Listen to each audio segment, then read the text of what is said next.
चलो स्टार्ट करते हैं। कॉपी निकाल लो अपना। Good evening everybody.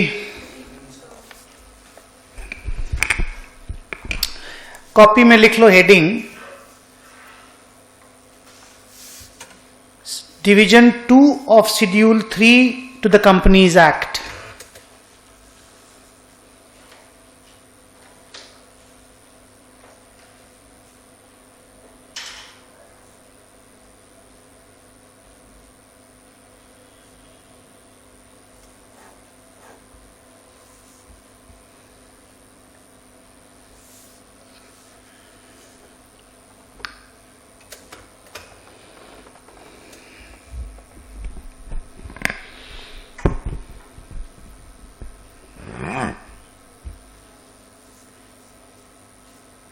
लिख लिया ना? लिसन, ये जो मैं अभी आपको पढ़ाने जा रहा हूं शेड्यूल 3 डिवीजन 2, बहुत कुछ इसका हम लोग क्लास में कंप्लीट कर चुके हैं। कहने का मतलब ये है कि अपन जितनी बार भी बैलेंस शीट बनाए हैं क्लास में शेड्यूल 3 के हिसाब से ही बनाए हैं।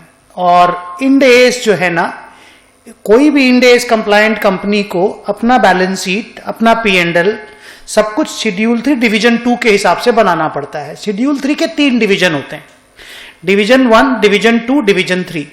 डिवीजन 1 एस कंप्लायंट कंपनीज लोग फॉलो करती हैं, division 2 end AS compliant company follow करती है जो हम लोग करते हैं या हम लोग पढ़ेंगे, और डिवीजन 3 जो है वो NBFCs, जो इंड एस वाली NBFCs हैं वो लोग फॉलो करती हैं। तो डिवीजन 3 अभी लेटेस्ट आया है क्योंकि NBFCs के ऊपर इंड एस अभी एप्लीकेबल हुआ है।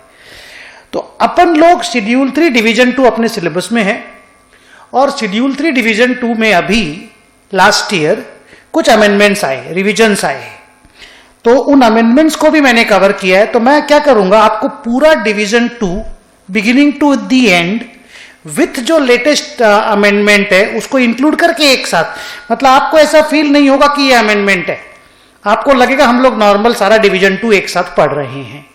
ओके, सो जब आप रिवीजन करने बैठोगे ना अपना सिलेबस, तो इस चैप्टर को सबसे पहले देख लेना। सर इसमें क्या है? फॉर्मेटिंग है, इंफॉर्मेशन है, कॉन्सेप्ट का एक भी बात नहीं करेंगे, जर्नल एंट्री का एक भी बात नहीं करेंगे। तो सर करेंगे क्या? पढ़ेंगे और खत्म कर देंगे। जैसे लॉ का सेक्शन पढ़ते हैं ना, वैसा ये चैप्टर है। हो सकता आज ही 2 घंटा में कंप्लीट हो जाए, हो सकता कल हमको एक बार और बुलाना पड़े आप लोगों को। ओके, नाउ बेसिकली अपन जो पढ़ने वाले हैं वो ये है कि what a company which is an Ind AS compliant company is required to present while preparing its financial statements। तो Ind AS compliant financial statements का फॉर्मेट कैसा होना चाहिए, क्या क्या चीज उनको प्रेजेंट करना चाहिए, क्या क्या डिस्क्लोजर्स देना है, नोट्स में क्या क्या चीज देना है। शेड्यूल 3 जो कंपनीज एक्ट का पार्ट है, ये उसकी रिक्वायरमेंट आपको पढ़ाएंगे हम इस चैप्टर में जो आपको मैंने अभी बुकलेट दिया है 25 पेज का, उसमें। लेकिन before we go into that, कुछ छोटा छोटा बात आपको मैं बता दूं। उसमें पहला बात है कि व्हाट इफ, ये हम लोग नोट भी लिखेंगे। हाँ, छोटे छोटे कुछ नोट्स रहेंगे। मेजॉरिटी में क्लास जो रहेगा वो रीडिंग का क्लास है। मैं आपको बोलूंगा चलो ये पैराग्राफ रीड करो, इसमें से आपको 80% याद रहेगा, 20% याद नहीं रहेगा, फिर और एक बार घर जाके पढ़ना पड़ेगा, फिर और एक बार घर जाके पढ़ना पड़ेगा। एग्जाम में इसका यूटिलिटी कितना होगा ये बोलना मुश्किल है, ठीक है। हाँ, बैलेंस शीट बनाते वक्त हम लोग फॉर्मेट फॉलो करते ही हैं, इसको पढ़ने के बाद भी करेंगे ही। ओके, सो वो कोई इश्यू नहीं है। लेकिन हाँ, क्योंकि शेड्यूल 3 डिवीजन 2 तुम्हारे सिलेबस में अलग से बुक में है, तो इसको कवर करना जरूरी है। क्या हम लोग इसको कवर किए हैं time to time? Answer is yes. मैं जब तुमको पढ़ाऊंगा 80% चीजें तुमको जानी पहचानी मिलेंगी। ओके, और बाकी जो एक्स्ट्रा मिलेगा आप अभी देखते जाओगे। सबसे पहला पॉइंट कॉपी में लिखना स्टार्ट करो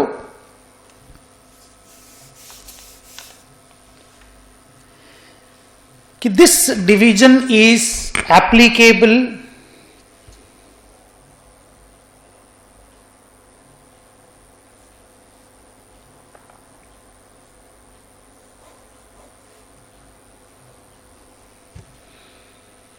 on end AS compliant companies.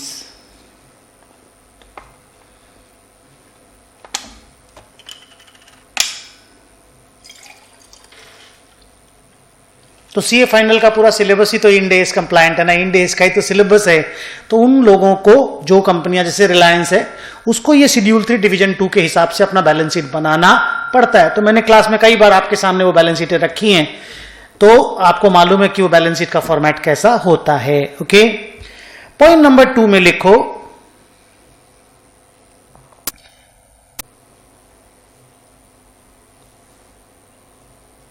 अच्छा पहले मैं बता दूं आपको कि इसके अंदर क्या है।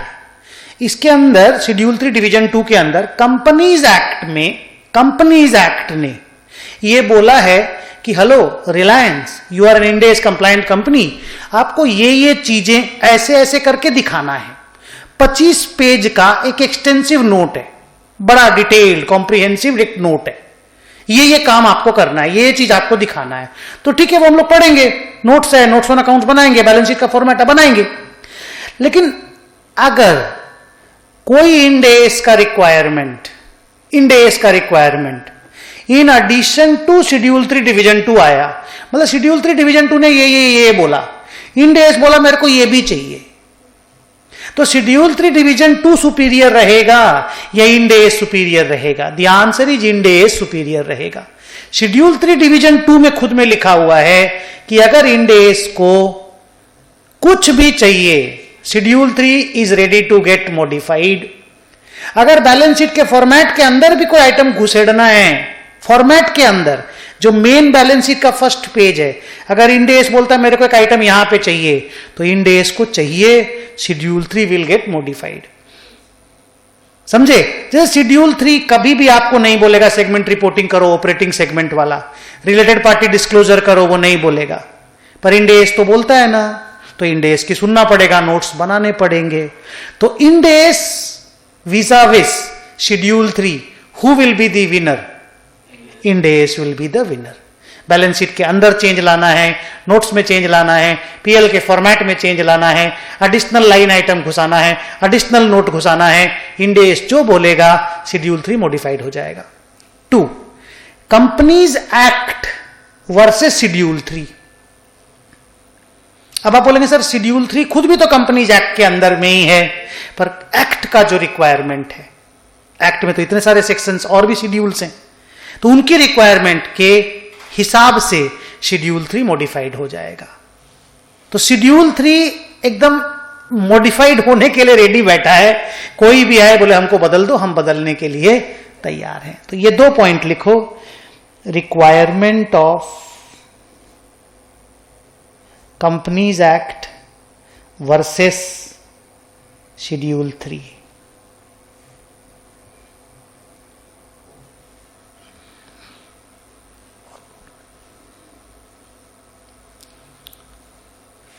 आप लिखिए requirement of companies act will prevail.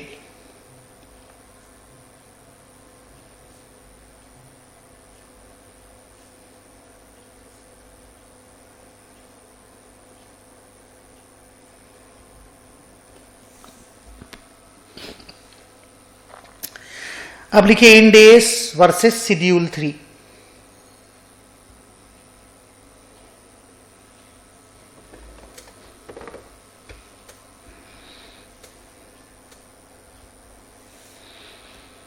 Point में लिखो इंड एस विल प्रिवेल। मतलब इंड एस विल प्रिवेल का मतलब ये है बेटा कि शेड्यूल 3 का जो फॉर्मेट है ना, मेन बैलेंस शीट का लाइन आइटम जो लिखा हुआ है, उसके अंदर भी और लाइन आइटम डालना है तो वो रेडी है।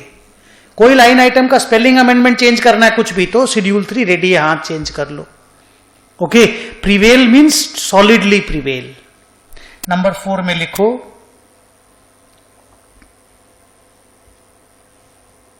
हम लोग को लिखना बहुत ही कम पड़ेगा और हम लोग को पढ़ना बहुत पड़ेगा। आज की क्लास में रीडिंग करते जाएंगे, पैराटिक करते जाएंगे, समझ में आएगा सब कुछ। Answer is 100% yes. याद रहेगा सब कुछ? 100% नो। तो सर कितना याद रहेगा? अप्रोक्सीमेटली 80%, 70 to 80% क्लास खत्म करके जाओगे तो याद रहेगा।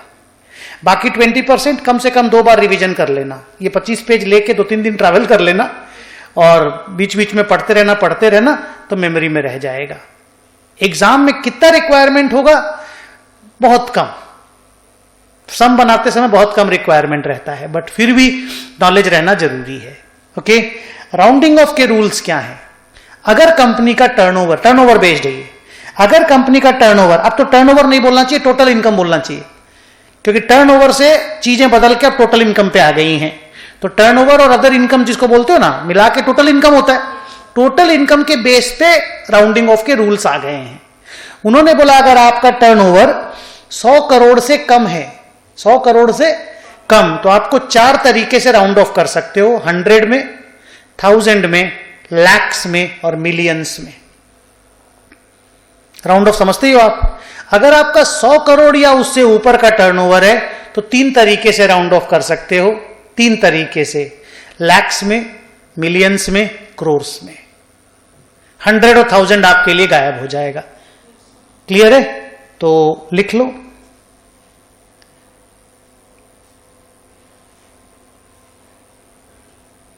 Less than 100 crore total income,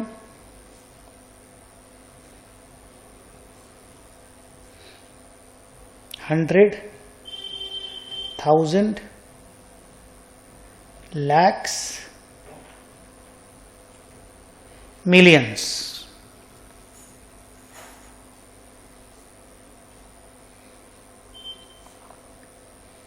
$100 crore or more,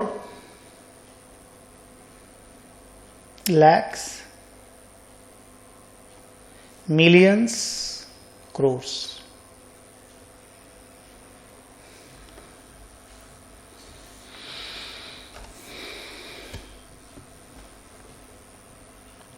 ये राउंडिंग ऑफ के रूल्स हैं, आप इसको वायलेट नहीं कर सकते।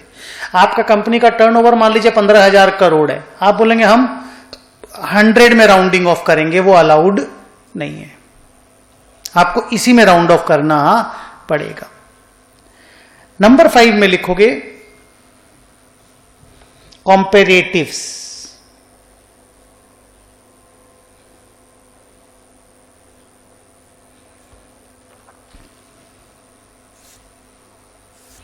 किसको बोलते हैं कंपेरेटिव्स? प्रीवियस ईयर का डेटा। रिक्वायरमेंट है कि नहीं प्रीवियस ईयर का डेटा देने का बैलेंस शीट में, पीएल में, नोट्स में? तो आंसर इज है। तो सर शेड्यूल 3 भी ये सब बात बोलता है कि कंपेरेटिव देना पड़ेगा? Answer is yes. ये ऑलमोस्ट सब कुछ बोलेगा, आप निश्चिंत रहिएगा। मतलब जिसको अपन नॉर्मल हिंदी में बोलते हैं ना, जूता सिलाई से लेकर चंडी पाठ तक, ये सब कुछ करा के देगा तुमको जो चाहिए उसका डिटेल यहां पे मिलेगा। और फिर भी इतना फ्लेक्सिबल है कि बोलता है इंडेज कुछ बोलता है तो मेरे अंदर आराम से डाल दो, कोई प्रॉब्लम नहीं है। ओके, तो लिख लो रिक्वायर्ड।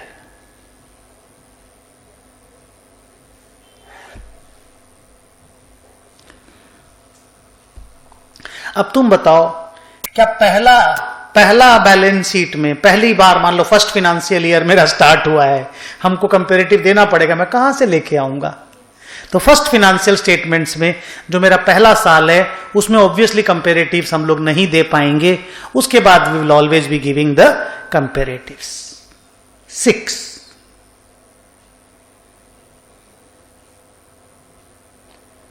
Material items.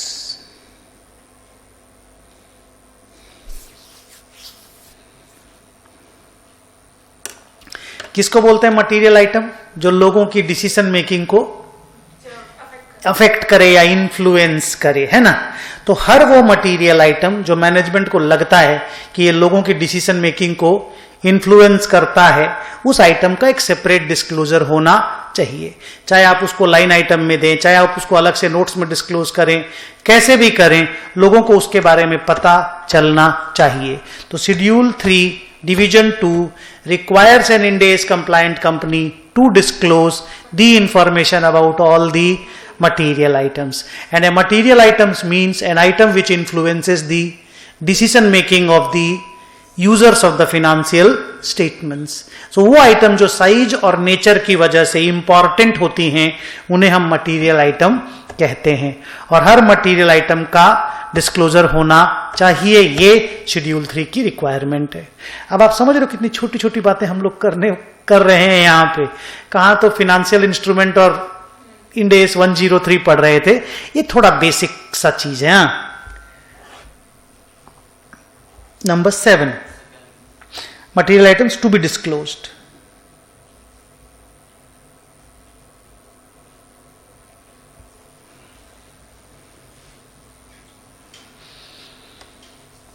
नंबर 7 में लिखो, अच्छा ये हम लोग अभी रीडिंग करेंगे इनके पैराग्राफ्स, ओके, और उसके बाद हम कंप्लीट मानेंगे। हम शॉर्ट में जो जो हमको बोलना है हम बोल दिए, ठीक है, उसके बाद एग्जैक्ट रीडिंग करके अपन पैरा को टिक लगाते जाएंगे, ठीक है। लिखो format of the balance sheet.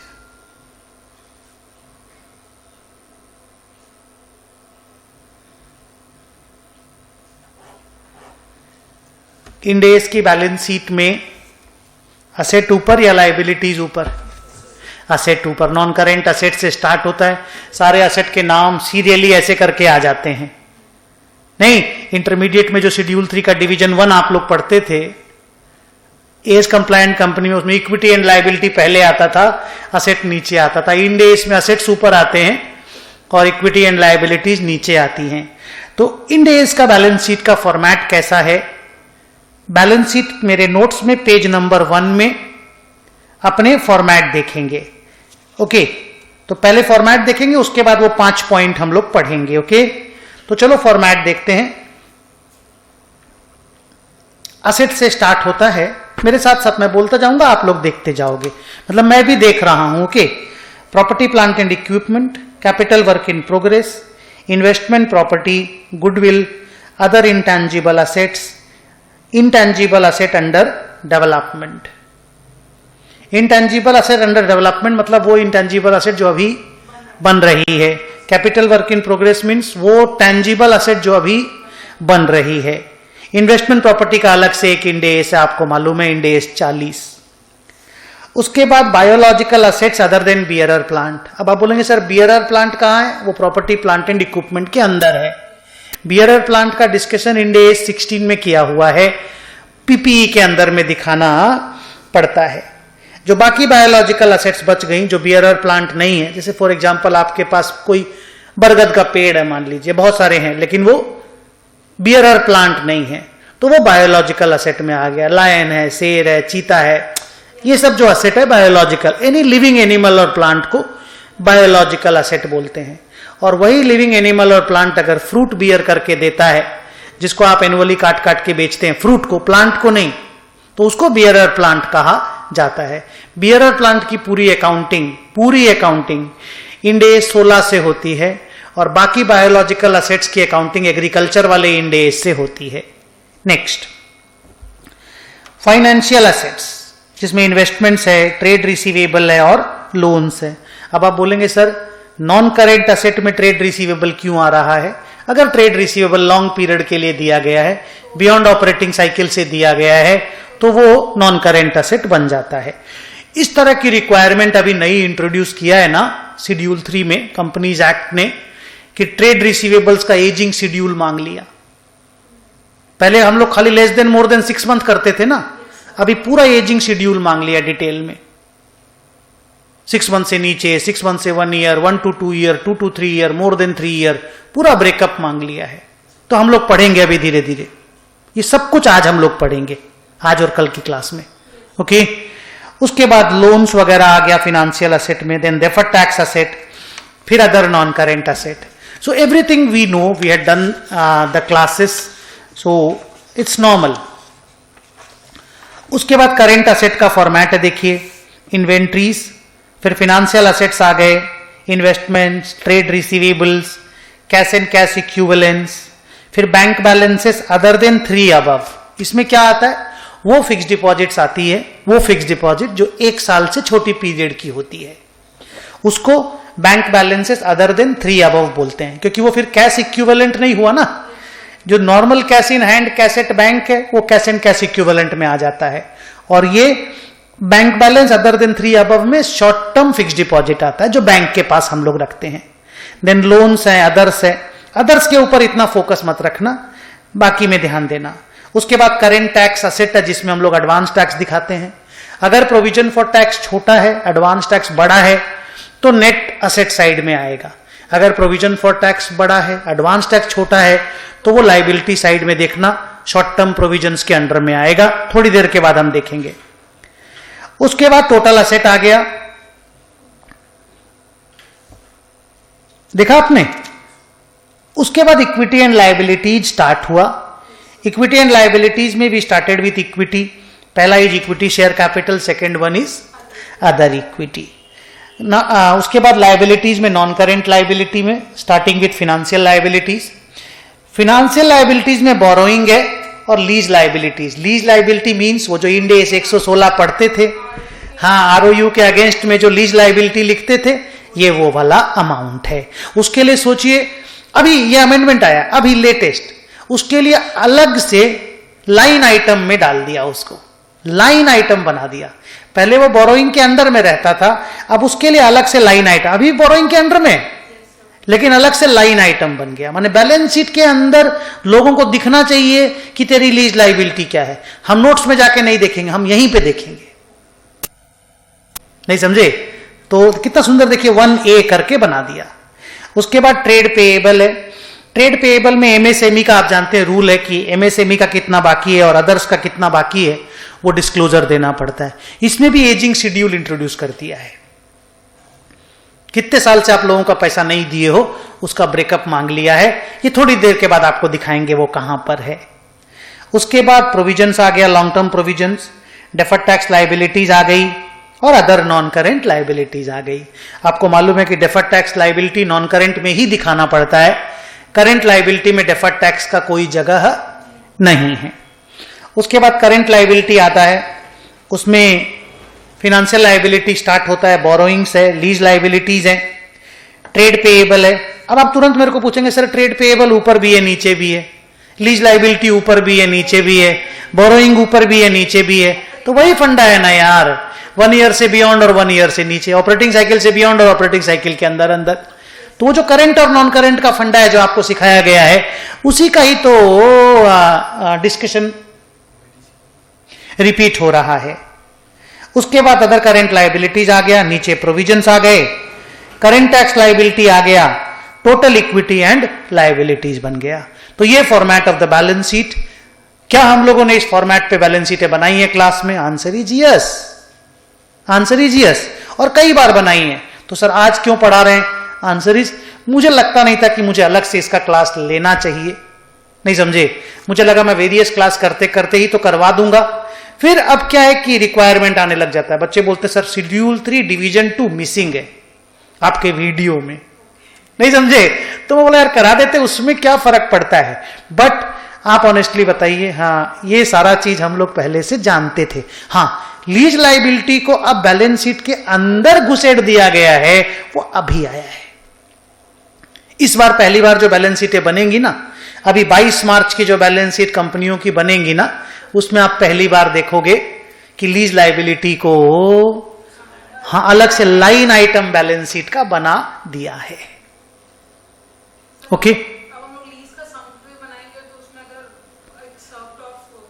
हाँ तो आप उसमें हाँ ऐसे करके लिखेंगे। हाँ, अब आइए हम लोग P&L के फॉर्मेट में चलते हैं। Statement of changes in equity का फॉर्मेट बाद में देखेंगे। अब आप सीधे चले जाओ P&L के फॉर्मेट में। मैं आपको पेज नंबर बताता हूं, पेज नंबर है 21।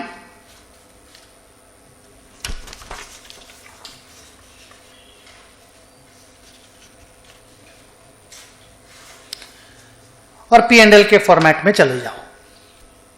एकदम P&L का फॉर्मेट इंटरमीडिएट्स में भी यही था, बस फाइनल्स में क्या डिफरेंस है कि अदर कॉम्प्रिहेंसिव इनकम आ गया। CI और OCI का जो डिफरेंस है आप जानते ही हो। तो पहला part schedule 3 division 2 P&L, first part P&L को बोलते हैं, second part other comprehensive income को बोलते हैं। फिर दोनों को टोटल करना पड़ता है ना। चलो देखते हैं। Revenue from operation, other income, as usual total income. ये जो टोटल इनकम आप देख रहे हो ना, जो राउंडिंग ऑफ का कहानी है, वो टोटल इनकम के बेस हो गया है। पहले राउंडिंग ऑफ की स्टोरी टर्नओवर बेस्ड थी, अब राउंडिंग ऑफ की स्टोरी टोटल इनकम बेस्ड हो गई है, और ये भी इसी बार अमेंडमेंट करके लाया गया है। उसके बाद एक्सपेंसेस देखिए, material consumed, purchase of stock in trade, changes in the inventories of finish good stock in trade WIP, employ benefit expense, finance cost, depreciation, other expense, total. Profit और लॉस बिफोर एक्सेप्शनल आइटम, फिर exceptional item आ गया, फिर final net profit आ गया, ये before tax है। फिर tax expense minus हुआ CTDT, उसके बाद प्रॉफिट आ गया। पहले आया प्रॉफिट फ्रॉम कंटिन्यूइंग ऑपरेशंस, फिर अलग से प्रॉफिट फ्रॉम डिसकंटिन्यूड ऑपरेशन दिखा दिया गया, और उसके बाद टोटल प्रॉफिट आ गई। डिसकंटिन्यूड ऑपरेशन का टैक्सेस भी अलग से दिखाया गया। Now what I would say कि एक्स्ट्रा ऑर्डिनरी आइटम कहां है, तो इंड एस में ऑर्डिनरी और एक्स्ट्रा ऑर्डिनरी आइटम का कोई वही नहीं है, मतलब there is no distinction between extra ordinary and ordinary items. Exceptional item को फिर भी अलग से दिखाना पड़ता है, पर ऑर्डिनरी एक्स्ट्रा ऑर्डिनरी का जगह अलग अलग नहीं है, एक साथ है। उसके बाद अदर कॉम्प्रिहेंसिव इनकम, मैंने कई बार आप लोगों को बताया, उसमें वो आइटम जो P&L में क्लासिफाई होने वाली हैं वो अलग दिखाया जाता है, और जो P&L में क्लासिफाई नहीं होने वाली हैं वो अलग दिखाया जाता है। तो जैसे ही आपका कॉम्प्रिहेंसिव इनकम या P&L फॉर द ईयर खत्म हो जाता है, अदर कॉम्प्रिहेंसिव इनकम स्टार्ट हो जाता है। अदर कॉम्प्रिहेंसिव इनकम में आप देखो 14 नंबर आइटम को देखो, A items that will not be reclassified to P&L। जैसे वो तुम्हारा अगर याद हो तो एक्चुरियल गेन लॉस जो होता था, उसको कभी भी आप P&L में वापस से लेकर के नहीं जाओगे। रिवैल्यूएशन रिजर्व याद करो, रिवैल्यूएशन प्रॉफिट लॉस कभी भी PL में जाता नहीं है। तो वो सारा आइटम्स आ गया, items that will not be reclassified to P&L, और नीचे those items which will be reclassified to P&L है। तो वो दो ब्रेकअप दिखाना पड़ता है। तो 14 नंबर में हो गया अदर कॉम्प्रिहेंसिव इनकम। 15 में ऊपर का प्रॉफिट और नीचे का प्रॉफिट को ऐड कर दिया।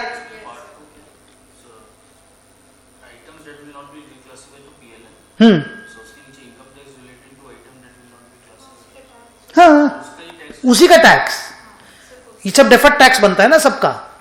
इनका तो रियल में टैक्स देना नहीं पड़ता, ये तो OCI की आइटम्स हैं, P&L की आइटम है नहीं, इनका रियल टैक्स लाइबिलिटी है नहीं। तो इन सब में लेकिन डेफर्ड टैक्स अकाउंटिंग होता है।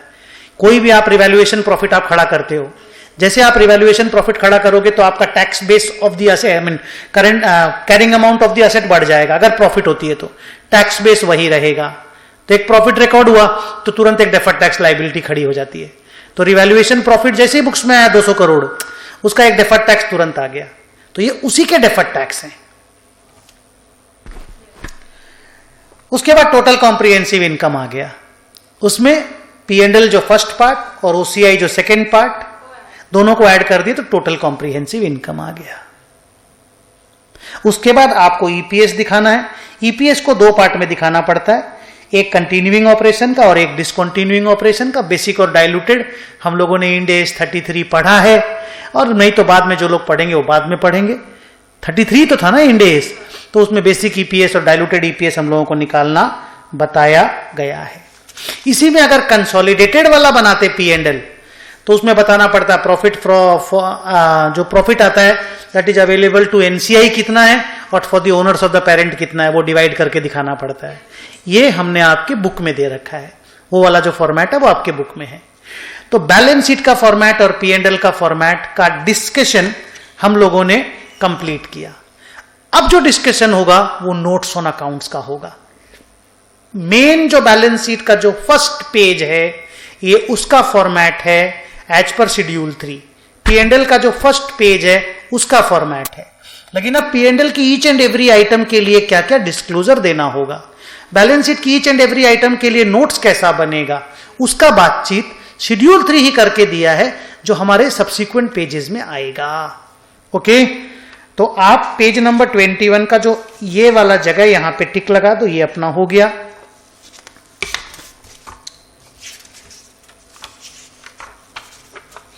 पेज 1 में चले जाओ, 1 2 3 4 5 और बैलेंस शीट पे टिक लगा दो।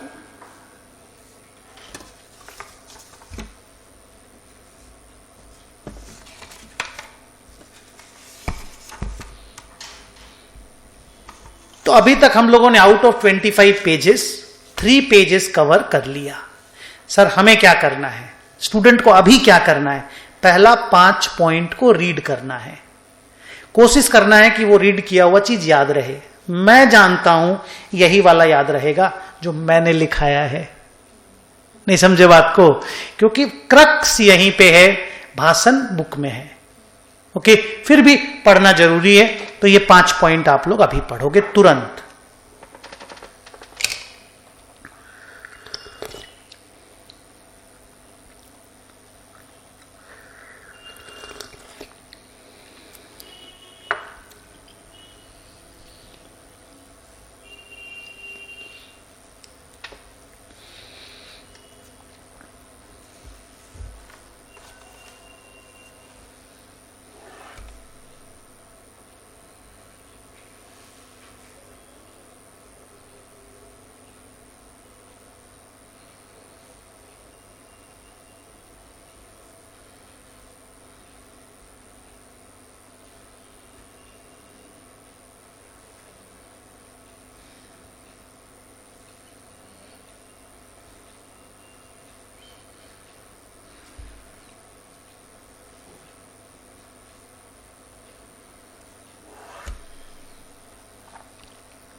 हाँ, लैक्स आप दोनों में कर सकते हो, लैक्स और मिलियंस दोनों में है। अच्छा, तुम बोलते हो लैक्स में बैलेंस शीट बनाने से कंफर्टेबल होता है, रिलायंस कैसे बनाएगा तुम बताओ? आप समझ रहे हो रिलायंस कैसे लैक्स में बनाएगा? उसका कई लाख करोड़ का टर्नओवर है, उसको वो लैक्स में बनाएगा ना। पेज का भी तो, पेपर भी तो इतना ही बड़ा है ना बेटा, उसी में करेंट ईयर भी देना है, कंपेरेटिव्स भी देना है, डेसिमल अलग से देना है, तो होता नहीं है। ठीक है, पर ठीक है, आप जो नोटिस किए that is okay, but practically बड़ी कंपनियों के लिए, खास करके रिलायंस जैसी कंपनियों के लिए डिफिकल्ट हो जाता है। तो ये स्टोरी इज ओवर। ओके, आप ये 2 पॉइंट और कॉपी में लिख लो। Format of the balance sheet, read from notes page 1 and 2। Format of the P&L, read from the notes page 21।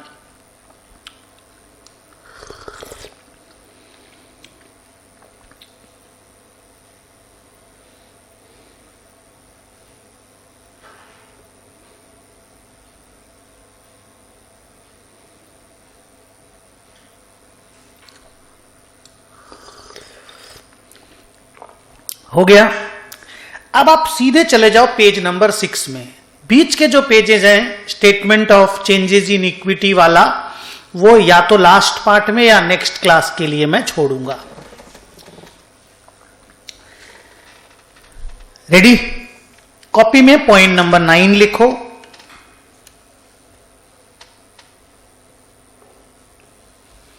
लिखे? Definition of current assets.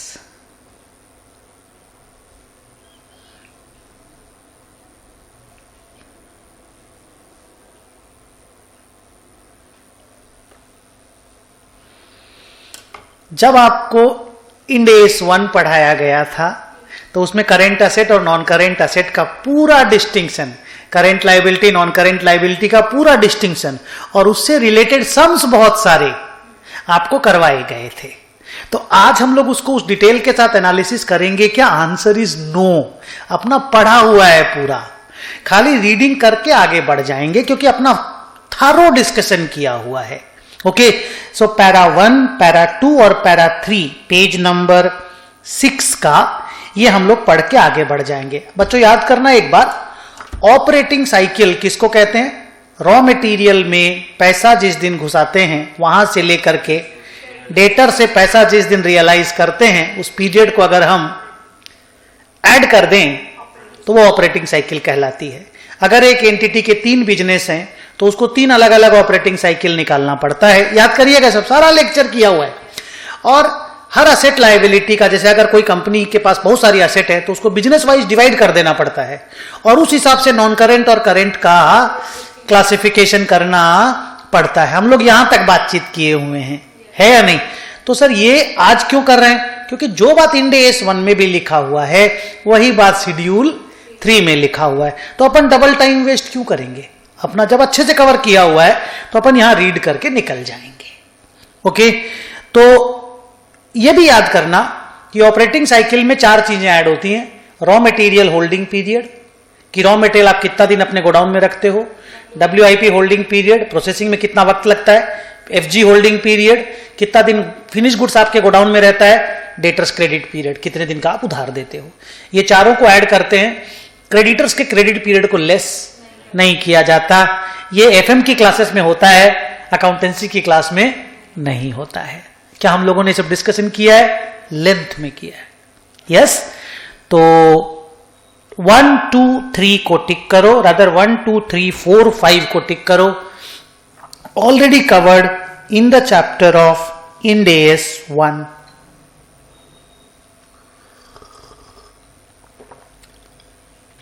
Trade receivable किसको कहते हैं बच्चों?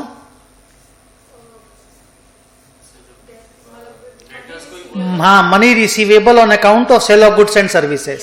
Clear? Money receivable on account of sale of goods and services are called trade receivable, और money payable on accounts of goods and services bought is called trade payable. बचपन वाली बात करें तो क्रेडिटर्स और बिल्स पेएबल को trade payable कहते हैं, डेटर्स और बिल्स रिसीवेबल को ट्रेड रिसीवेबल कहते हैं।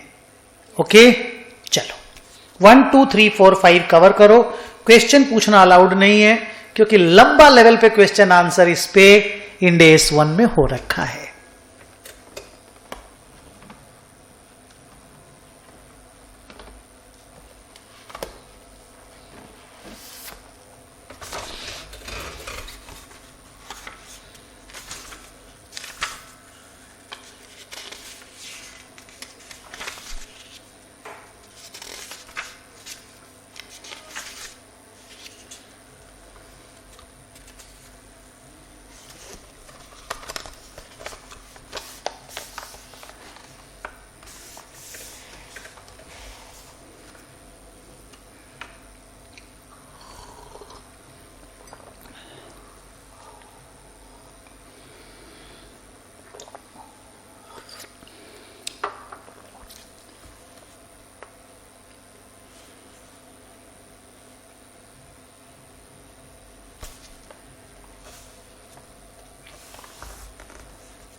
पढ़ लिए?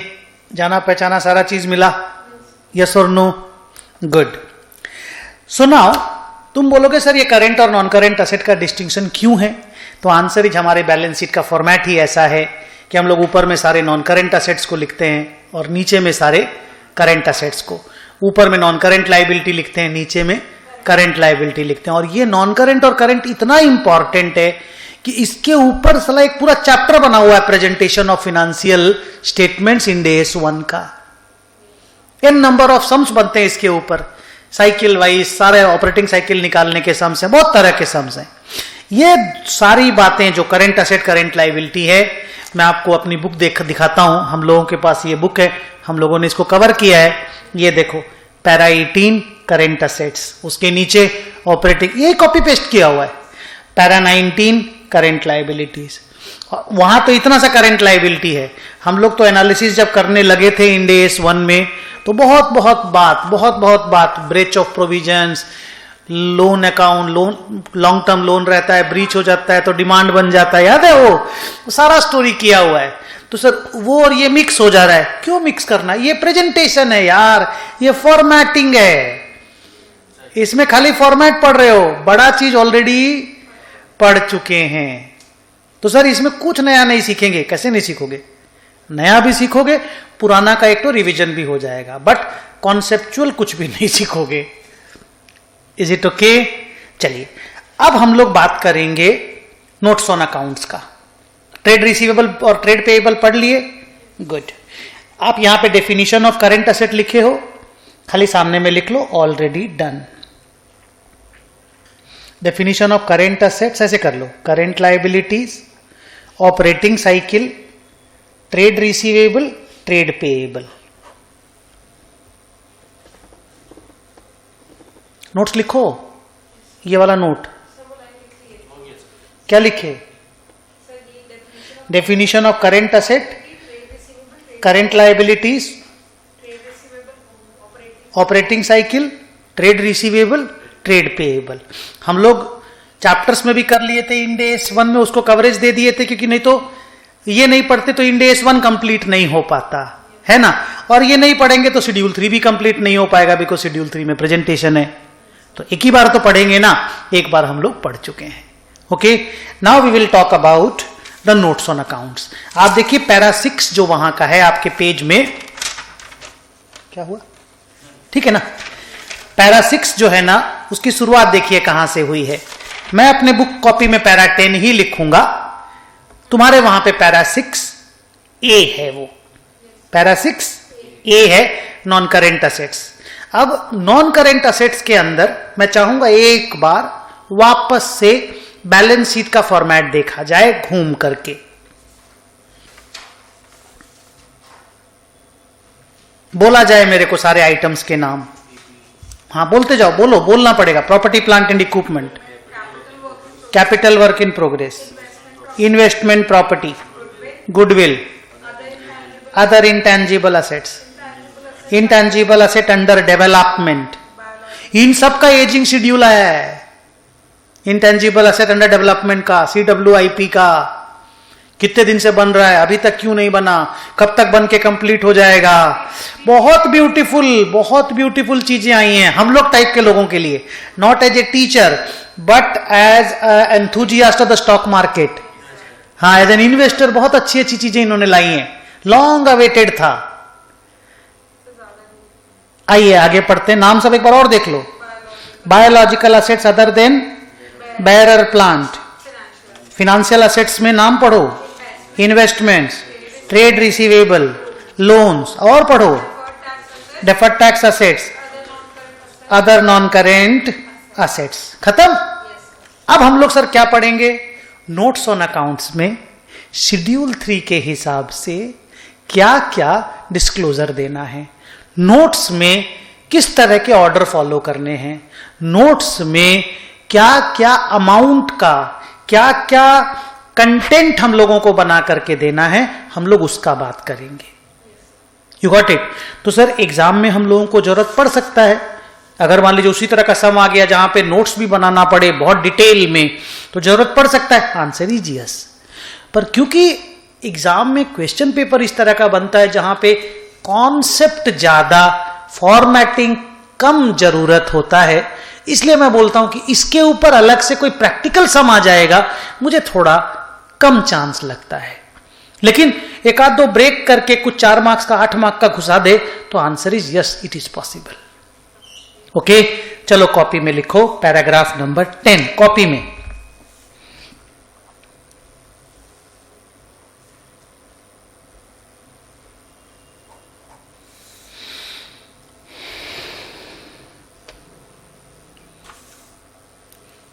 Ready.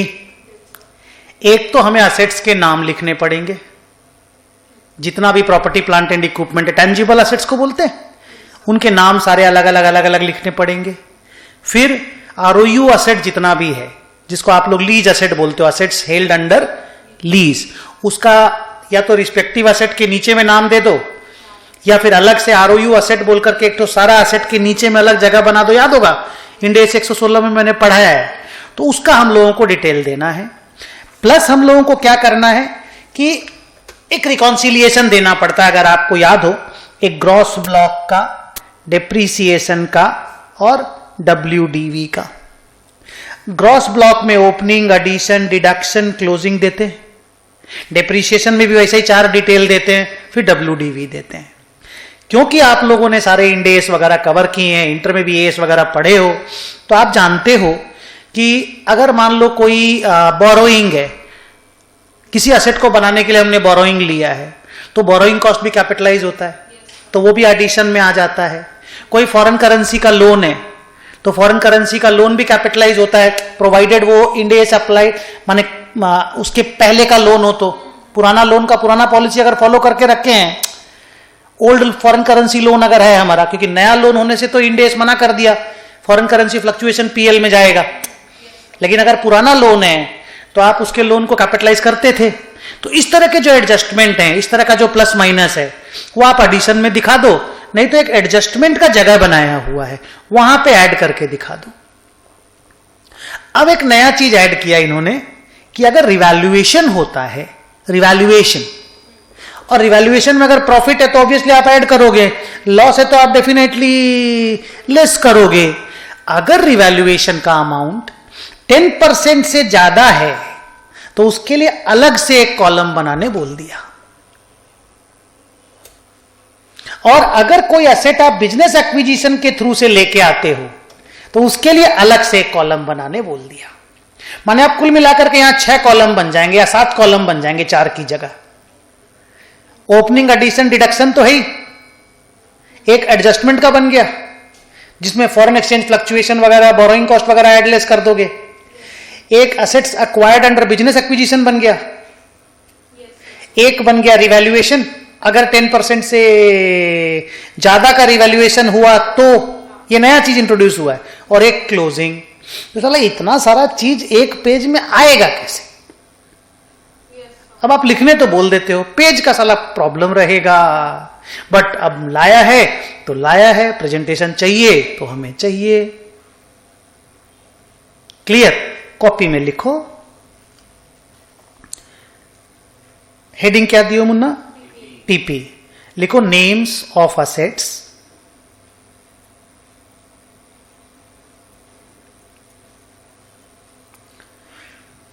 Together with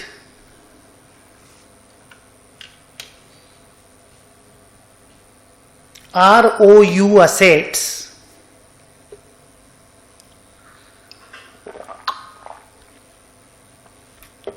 to be presented separately,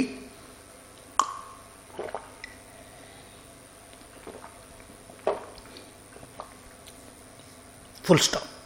A reconciliation,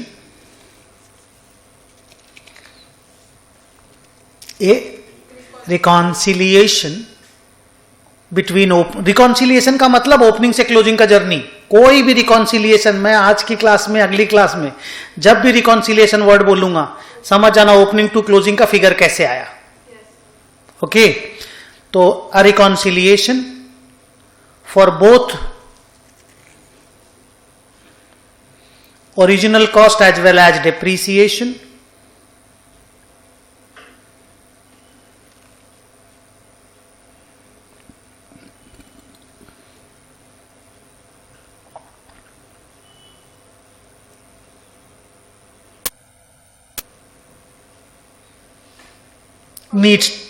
needs to be given.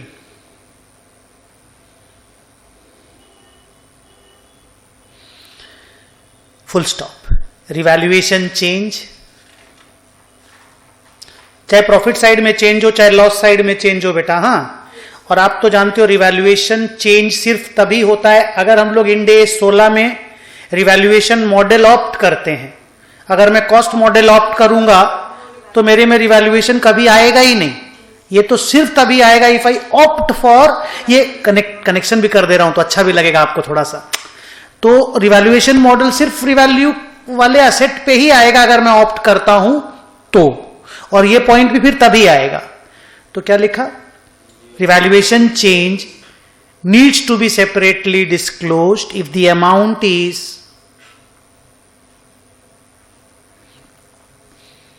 10% or more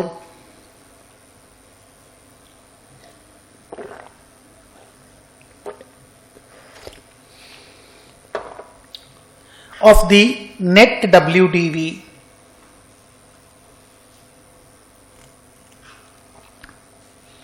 opening balance का 10% से ज्यादा अगर रिवैल्यूड फिगर हो ना, रिवैल्यूएशन का प्रॉफिट लॉस, तो थोड़ा अलग से उसको बता दीजिएगा।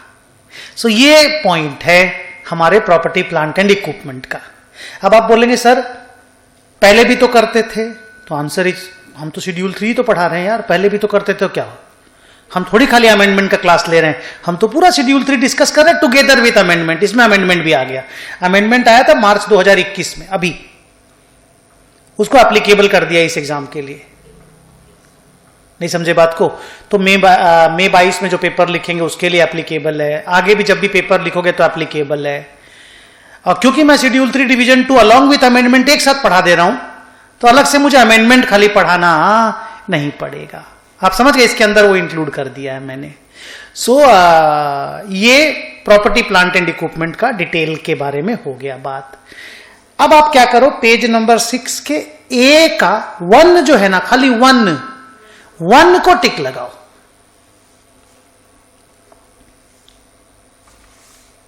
नोट जो मैंने लिखाना था लिखा दिया, अब आप इसको रीड करोगे। चलो,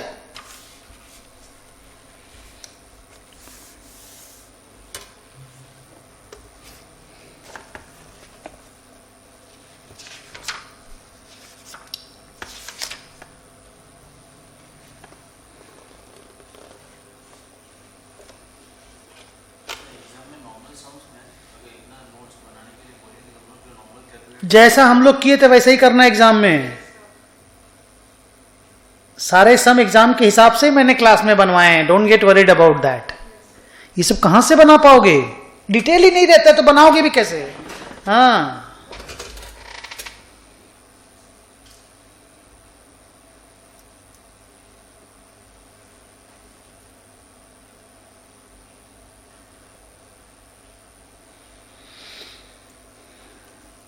अब बहुत एक तो पॉइंट आता है कि शेड्यूल 3 डिवीजन 2 पहले पढ़ा जाए या पहले सारा इंडेस पढ़ के इसको पढ़ा जाए।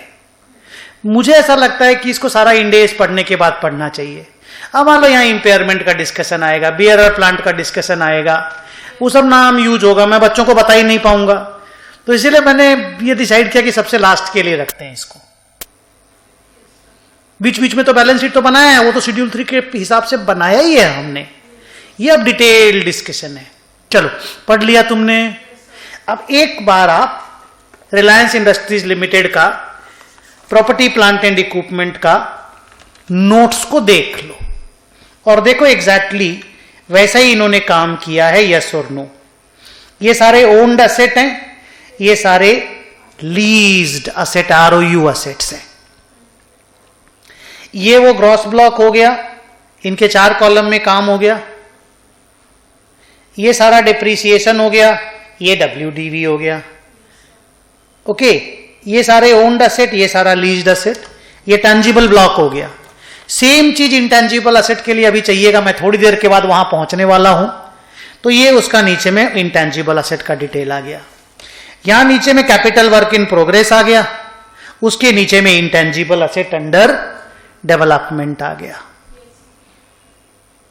तो एक साथ चारों चीज का नोट एक ही में बना दिया। Say that this is your note number 1। तो वहां पे सब जगह पे जो प्रॉपर्टी प्लांट एंड इक्विपमेंट हो, इंटेंजिबल असेट हो, सब में नोट 1 करके लिख दिए। Got the point? ये आप बैलेंस शीट देखो, property plant and equipment, capital work in progress, intangible asset under development, 1 ये मेन बैलेंस शीट का फॉर्मेट है जो थोड़ी देर के पहले मैं पेज नंबर 1 से पढ़ रहा था। ये नोट है जो अपन अभी पढ़ रहे हैं। फंडा ठीक है? ग्रेट। कॉपी में वापस चले जाओ। पॉइंट नंबर 11 लिखो।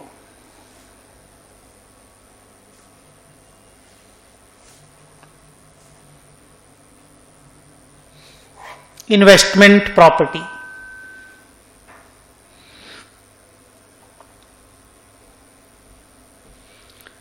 इन्वेस्टमेंट प्रॉपर्टी आपको याद होगा, हम लोग इंडेस 40 पढ़ते थे 40 में। 40 ही तो था ना, 41 एग्रीकल्चर था। तो जो रियल एस्टेट जिसको हम लोग बोलते थे, लैंड एंड बिल्डिंग मिला करके, अगर मैं इन्वेस्टमेंट के पर्पस के लिए असेट को होल्ड करता हूं तो हम लोग उसको इन्वेस्टमेंट प्रॉपर्टी में दिखाते हैं। इंडेस में आपने देखा होगा इन्वेस्टमेंट प्रॉपर्टी का जगह इंटेंजिबल असेट से भी ऊपर में है। जैसे टेंजिबल असेट में PP और कैपिटल वर्क इन प्रोग्रेस दिखा देते हैं, उसके तुरंत नीचे इन्वेस्टमेंट प्रॉपर्टी को दिखाया जाता है। ऐसा नहीं कि गुडविल और इंटेंजिबल एसेट ऊपर आ गया, नो, क्योंकि investment property very much like tangible asset property plant and equipment होता है, पर क्योंकि अलग से इंड एस है तो प्रेजेंटेशन भी बैलेंस शीट में सेपरेट दिखाया गया।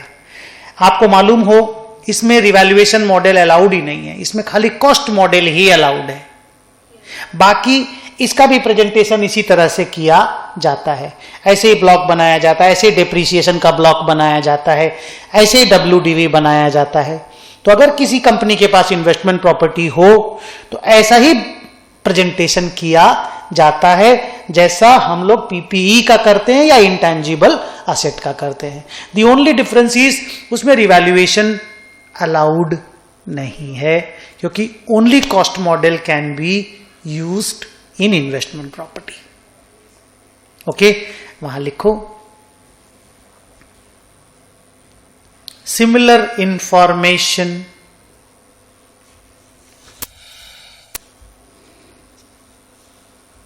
needs to be furnished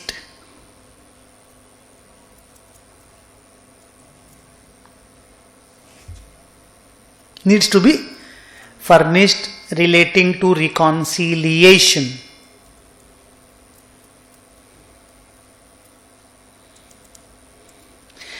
full stop, बस। लेकिन आप जानते हो कि इंटेंजिबल जो प्रॉपर्टी प्लांट एंड इक्विपमेंट में land, building, plant, office equipment, इतने सारे नाम हैं। इन्वेस्टमेंट प्रॉपर्टी में एक ही नाम है, नाम ही है इन्वेस्टमेंट प्रॉपर्टी, नहीं समझे? लेकिन रिकॉन्सिलिएशन तो बनता है ना, शुरू में कितना था, नया कितना ऐड किए, बेचे कितना, क्लोजिंग कितना है, ओपनिंग डेप्रिसिएशन कितना, वो तो बनता है ना। तो रिकॉन्सिलिएशन सिमिलर है। डन, नीचे लिखो। अच्छा, CWIP में, हेलो बच्चों, CWIP में कैपिटल वर्क इन प्रोग्रेस में आप जानते हो डेप्रीसिएशन अलाउड नहीं है। क्यों बोलो? क्योंकि असेट अभी बन के रेडी ही नहीं हुआ है। तो उसमें खाली वो पहला वाला जो वो जो खाली कितना ऐड किए उसी का डिटेल देना पड़ता है। डेप्रीसिएशन का डिटेल आप दे ही नहीं पाएंगे। डन, नीचे लिखो। Number 12 goodwill. तब तक आप उस इन्वेस्टमेंट प्रॉपर्टी के नोट को पढ़ लो। टिक लगा देना।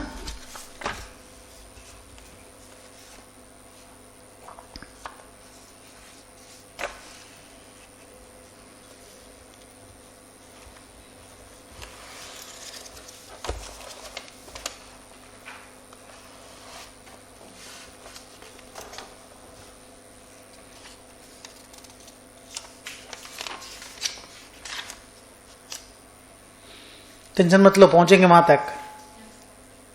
स्ट्रेस फ्री, पूरा स्ट्रेस फ्री क्लास है। पढ़ने से ही समझ में आ जाता, क्लास नहीं लेने से भी चलता, नहीं समझे? तो एक तो क्लास इसलिए भी लिया गया कि बच्चे लोग बोलते हैं जो भी चीज हो क्लास ले लो। दूसरा, आप लोगों को भी इतना दिन से देखे नहीं, हम बोले चलो मिलना हो जाएगा, तो मैंने पहले नोट्स बनाया, मैं बोला फिर क्लास कॉल करते हैं। गुडविल, वी ऑल नो कि गुडविल बिजनेस कॉम्बिनेशन, जिसको इंड AS 103 कहते हैं, उसी में गुडविल पैदा होती है। याद होगा वो कंसिडरेशन पेड और fair value of assets, net assets acquired वगैरह वगैरह। गुडविल का भी वैसा ही ब्रेकअप देना पड़ता है, 4-4-1 करके। बस गुडविल में आप जानते हो कि डेप्रीसिएशन नहीं होकर के इंपेयरमेंट होता है, पर बनता तो है ना, वो इंपेयरमेंट भी तो डेप्रीसिएशन का ही तो जुड़वा भाई है। तो similar reconciliation is required to be given करके लिख दो। लिखो।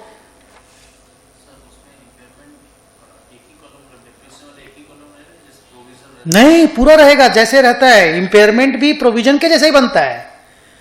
ओपनिंग इंपेयरमेंट कितना है, बिकॉज एवरी ईयर तो गुडविल का इंपेयरमेंट टेस्टिंग होता है, रिवर्सल भी होता है, आप जानते हो ये सब चीजों का। गुडविल का तो खैर अलाउड नहीं है, लेकिन आप इंपेयरमेंट का रिवर्सल भी होता तो सारा डिटेल देना पड़ता है। लिखो। सिमिलर इंफॉर्मेशन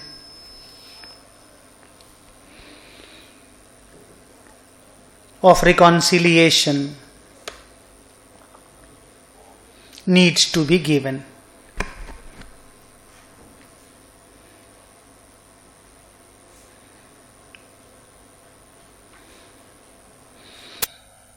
तब तक आप गुडविल का रिलेटेड पैराग्राफ नोट में रीड कर लो।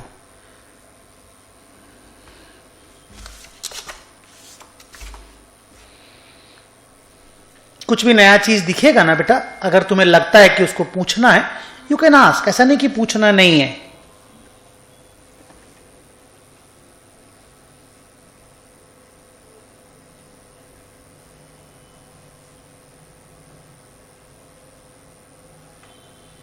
हो गया? ग्रेट। अब आइए other intangible assets. Why the name other intangible assets? क्योंकि goodwill as an intangible asset को अलग से बैलेंस शीट में नाम के साथ दिखा दिया गया, मतलब ज्यादा इज्जत दिया गया। इवन बिल्डिंग प्लांट मशीन को प्रॉपर्टी प्लांट एंड इक्विपमेंट के अंदर डाला गया। नोट्स में ही आप देख पाओगे क्या प्लांट एंड मशीनरी है। नोट्स में देख पाओगे ना, बैलेंस शीट के फेस पे तो नहीं देख पाओगे ना, क्योंकि वो लाइन आइटम नहीं है, पर गुडविल एक लाइन आइटम है। तो गुडविल को छोड़ के जो बाकी इंटेंजिबल असेट्स हो गए ना, वो सबको अदर इंटेंजिबल असेट बोला गया। और इसका नोट और प्रॉपर्टी प्लांट एंड इक्विपमेंट का note ditto pin point wise same है। क्योंकि ये टेंजिबल असेट्स हो गया सारा, प्रॉपर्टी प्लांट एंड इक्विपमेंट, ये सारा इंटेंजिबल असेट्स हो गया, तो सभी कुछ तो सेम है ना, खाली ये इसका नाम ही तो अलग है। इंड AS 16 और उसका शायद कितना था, 38। 38 नंबर में थोड़ा बहुत अभी भी मैं गड़बड़ा जाता हूं, बट बाकी तो सारा ही ट्रीटमेंट इंटेंजिबल असेट और टेंजिबल असेट का सेम है ना, तो सारा प्रेजेंटेशन सब कुछ सेम है। तो इसमें तो पढ़ना भी जरूरी नहीं है, खाली लिख दो सेम एज पैरा 10।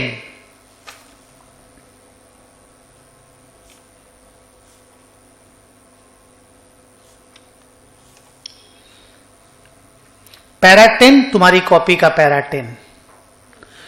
रियल जो मेरे नोट्स का पैरा है वो तो हम लोग अभी बैठ के पढ़ेंगे ही पढ़ेंगे। तो आपको सारे इंटेंजिबल असेट्स के नाम बताने हैं।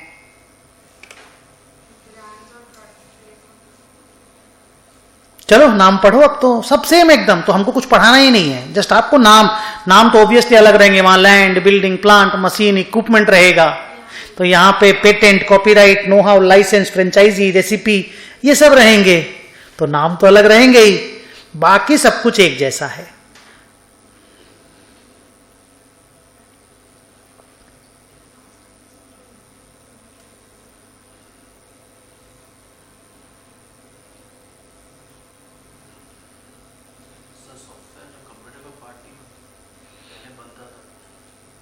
नहीं, वो तो डिपेंड करता है कि जैसे क्या होता है कि हम लोग सॉफ्टवेयर खरीदते हैं, मानो टैली मैंने खरीदा, बोलने दो, टैली मैंने खरीदा तो मैं अलग से परचेज किया, मैं टैली बोल के, सॉफ्टवेयर बोल करके बुक्स में डेबिट करता हूं।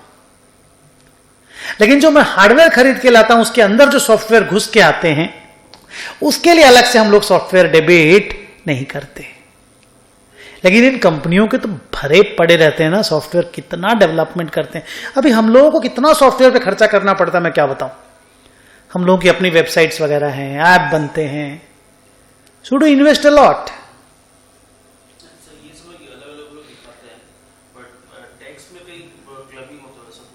वो हमको आइडिया नहीं है।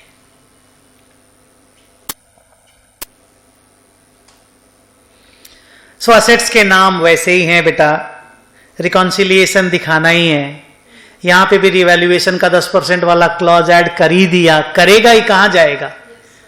तो सारा रिक्वायरमेंट जो पैरा 10 में था ना कॉपी में, वो पैरा 13 में होना ही होना है।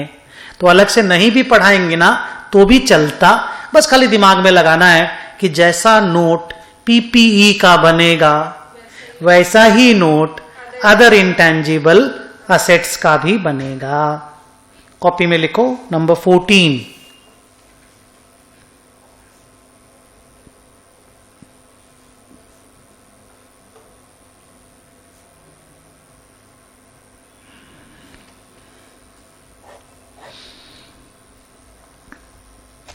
मैंने पहले बोल दिया कि यहां जो बायोलॉजिकल असेट्स के सामने अदर देन बियरर प्लांट क्यों लिखा हुआ है, क्योंकि बियरर प्लांट तो इंडिया में यहां पे है, देखो यहां पे पीपीई में, और वो एक वो भी था, कार्व आउट भी था, क्योंकि वर्ल्ड वाइड जो IFRS है उसमें बियरर प्लांट को हाँ बायोलॉजिकल एसेट ही माना जाता है। हमारे यहाँ वो कार्व आउट डाला गया, ये हम उस वक्त पढ़ा दिए थे, अभी खाली एक तो रिवीजन के लिए बोल दिया। तो सर क्या करना है, सिमिलर रिकॉन्सिलिएशन देना है, सिमिलर रिकॉन्सिलिएशन।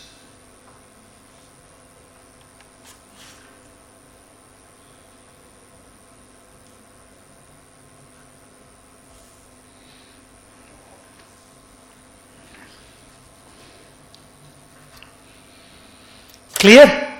सो ये अपना टोटल स्टोरी चला गया टैंजिबल इनटैंजिबल असेट्स पे, इन्वेस्टमेंट प्रॉपर्टी और बायोलॉजिकल असेट्स पे।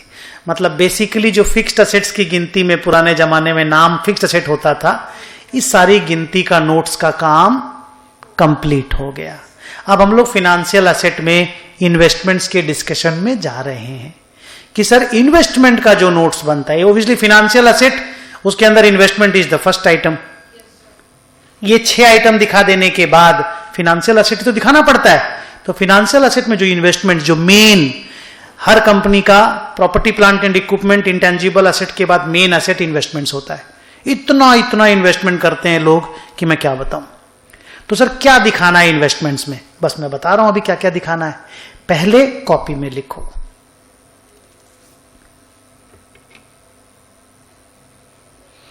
रेडी? हेडिंग क्या दिए, investments. Obviously investment is the financial asset. Obviously 109 का अकाउंटिंग है इसमें, याद होगा 109? गुड।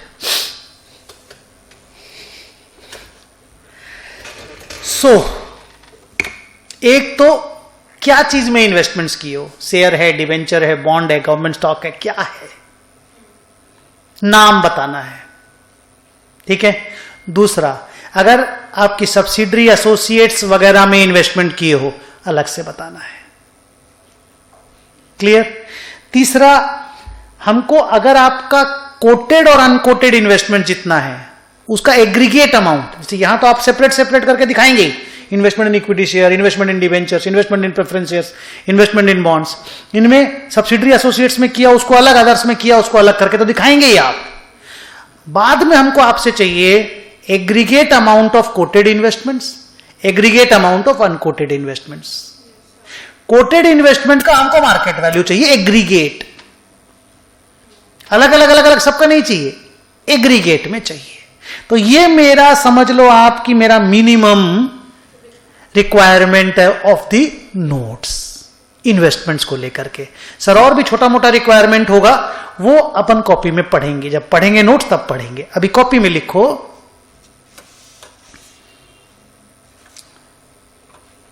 रेडी? लिखो क्लास ऑफ इन्वेस्टमेंट, क्लासिफिकेशन लिखो, क्लासिफिकेशन ऑफ इन्वेस्टमेंट्स,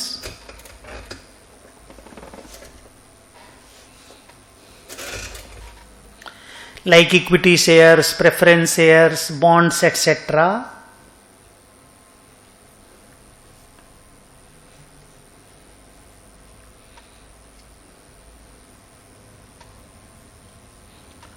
इसमें जब आप डिटेल दोगे ना बेटा, किस किस कंपनी में कितना कितना इन्वेस्टमेंट किया वो भी बताना पड़ेगा, along with the names of the companies.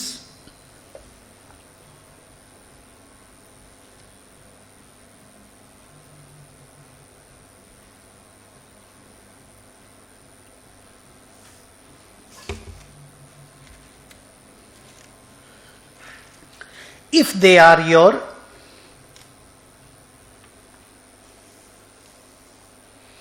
subsidiaries, associates or JVs,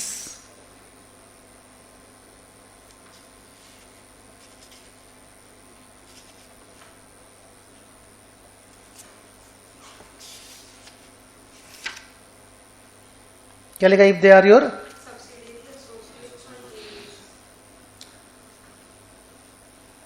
must be given,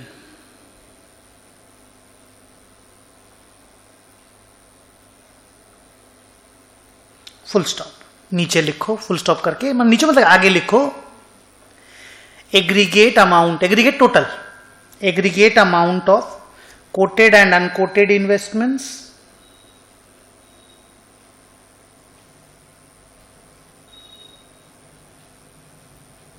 ये book value, comma market value of quoted investments,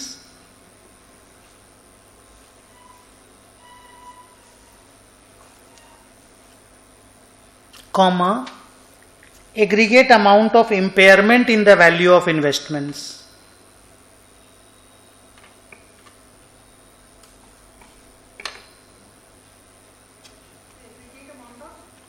impairment, investment में भी इंपेयरमेंट होता है ना, उसका अलग से डिस्क्लोजर देना पड़ेगा। In the value of investments needs to be given. तो बेसिकली मुन्ना इक्विटी प्रेफरेंस बॉन्ड किस में इन्वेस्ट की हो ये बताना है। अगर आपके सब्सिडरी जेवीज वगैरह में इन्वेस्टमेंट है तो वो अलग से नाम के साथ बताना है। इवन पार्टली पेड इन्वेस्टमेंट है तो वो भी बताना है। ये सब बता देने के बाद कोटेड इन्वेस्टमेंट्स का एक टोटल वैल्यू, अनकोटेड का टोटल वैल्यू, कोटेड इन्वेस्टमेंट का मार्केट वैल्यू और इंपेयरमेंट का टोटल, नहीं समझे, ये चीज अलग से एग्रीगेट करके बताना है। तो ये इन्वेस्टमेंट्स का नोट्स ऑन अकाउंट्स का डिस्क्लोजर रिक्वायरमेंट है। कंफर्टेबल? चलो रीडिंग करो पैराग्राफ नंबर 6 को, टिक लगा देना। हाँ,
हाँ दिखा देंगे, रुक जाओ, किसी का कोई कंपनी का दिखेगा दिखा देंगे। अभी रिलायंस में तो क्या इंपेयरमेंट हुआ होगा? रिलायंस कहाँ इंपेयरमेंट रे बाबा, प्रॉफिट मेकिंग कंपनी है हर जगह से। बाकी जहां भी दिखेगा वो दिखा देंगे। रेडी? अब एक बार आप रिलायंस का इन्वेस्टमेंट्स का शेड्यूल देखो। शेड्यूल तो नहीं, नोट्स बोलना है अब हम लोगों को। शेड्यूल्स बोला जाता था पहले, अब नोट्स बोला जाता है। ये देखिए, अच्छा अब इसमें देखिए investments measured eight amortised cost. Sir ये तो आप शेड्यूल 3 में नहीं बोले, ये रिक्वायरमेंट है इंड AS 109 का। फिनेंशियल इंस्ट्रूमेंट्स याद नहीं है क्या? फिनेंशियल इंस्ट्रूमेंट में फिनेंशियल एसेट का डिस्क्लोजर देना नहीं पड़ेगा क्या? तो वो तो एडिशनल अगर डालना पड़ेगा नोट्स में तो डालना पड़ेगा। तो उसमें तो सभी कुछ दिखाना पड़ेगा, अमोर्टाइज्ड कॉस्ट हो, एफवीटी हो, सीआई हो, सब दिखाना पड़ेगा। ठीक है, तो ये सारे इन्वेस्टमेंट्स हैं in preference shares of associates company, in government securities. ठीक है, टोटल अमोर्टाइज्ड कॉस्ट वाला, फिर equity share of associate companies. चलूं आगे? हाँ, सबका नाम दिया हुआ देखिए ना।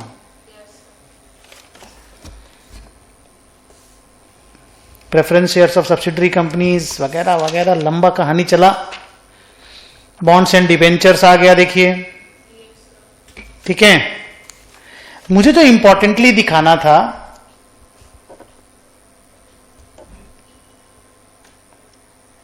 वो ये, यहां देखिए फेयर वैल्यू थ्रू OCI वगैरह, ये इंड AS 109 का रिक्वायरमेंट है और कितना आराम से नोट्स में घुसाया गया आप देख लीजिए। यहां पे देखिए टोटल इन्वेस्टमेंट्स का detail, aggregate amount of quoted investments, aggregate amount of market value of quoted investments, aggregate amount of unquoted investments, aggregate provision for impairments on the value of investments. We are done?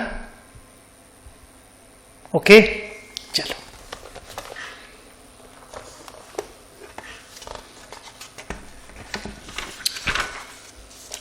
Copy में लिखोगे point number 16। 15 का note तुम्हारी copy में है तो 16 trade receivables.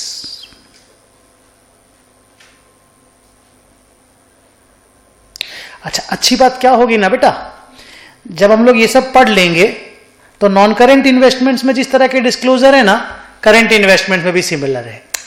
Trade receivable जो non current में है ना, करंट में भी एकदम सिमिलर डिस्क्लोजर है, एक सूत्र का भी उसमें कोई यहां चेंज नहीं है। तो एक तो पढ़ लो, दूसरा वाला ऑटोमेटिक हो जाएगा, तो उस वक्त अपना टाइम बहुत सेव होगा। Okay, let's talk trade receivables. Debtors आप जिसको कहते हो, बिल्स रिसीवेबल आप जिसको कहते हो। कॉपी में पहले लिखो,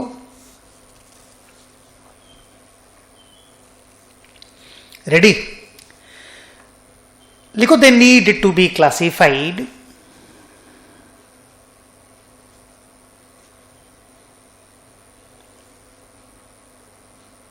between secured and unsecured,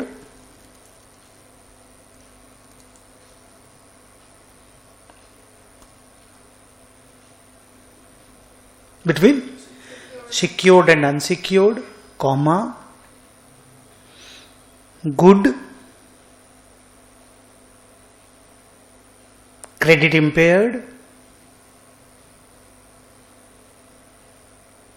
and receivables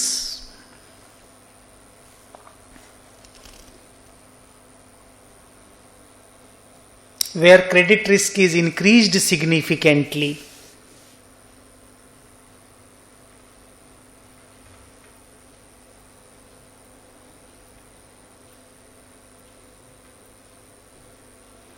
जिसको डाउटफुल डेट बोलते हो ना,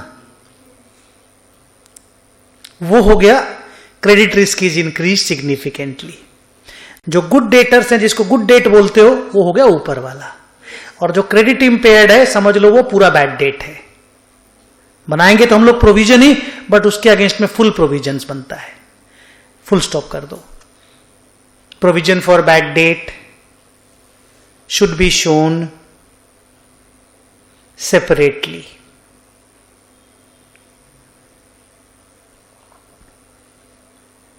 जब भी डेट का बात आएगा ना, कोई तरह का भी डेट हो, लोन हो, डायरेक्टर्स लोगों का, उसके रिलेटिव्स लोगों का अगर आउटस्टैंडिंग है, हमेशा डिस्क्लोजर में आएगा। एक तो कॉमन मान के चलोगे, ठीक है। लिख लो, डेट्स ड्यू बाय डायरेक्टर्स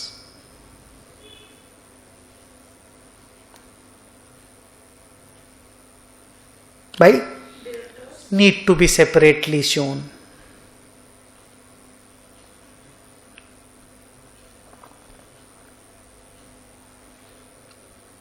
ठीक है।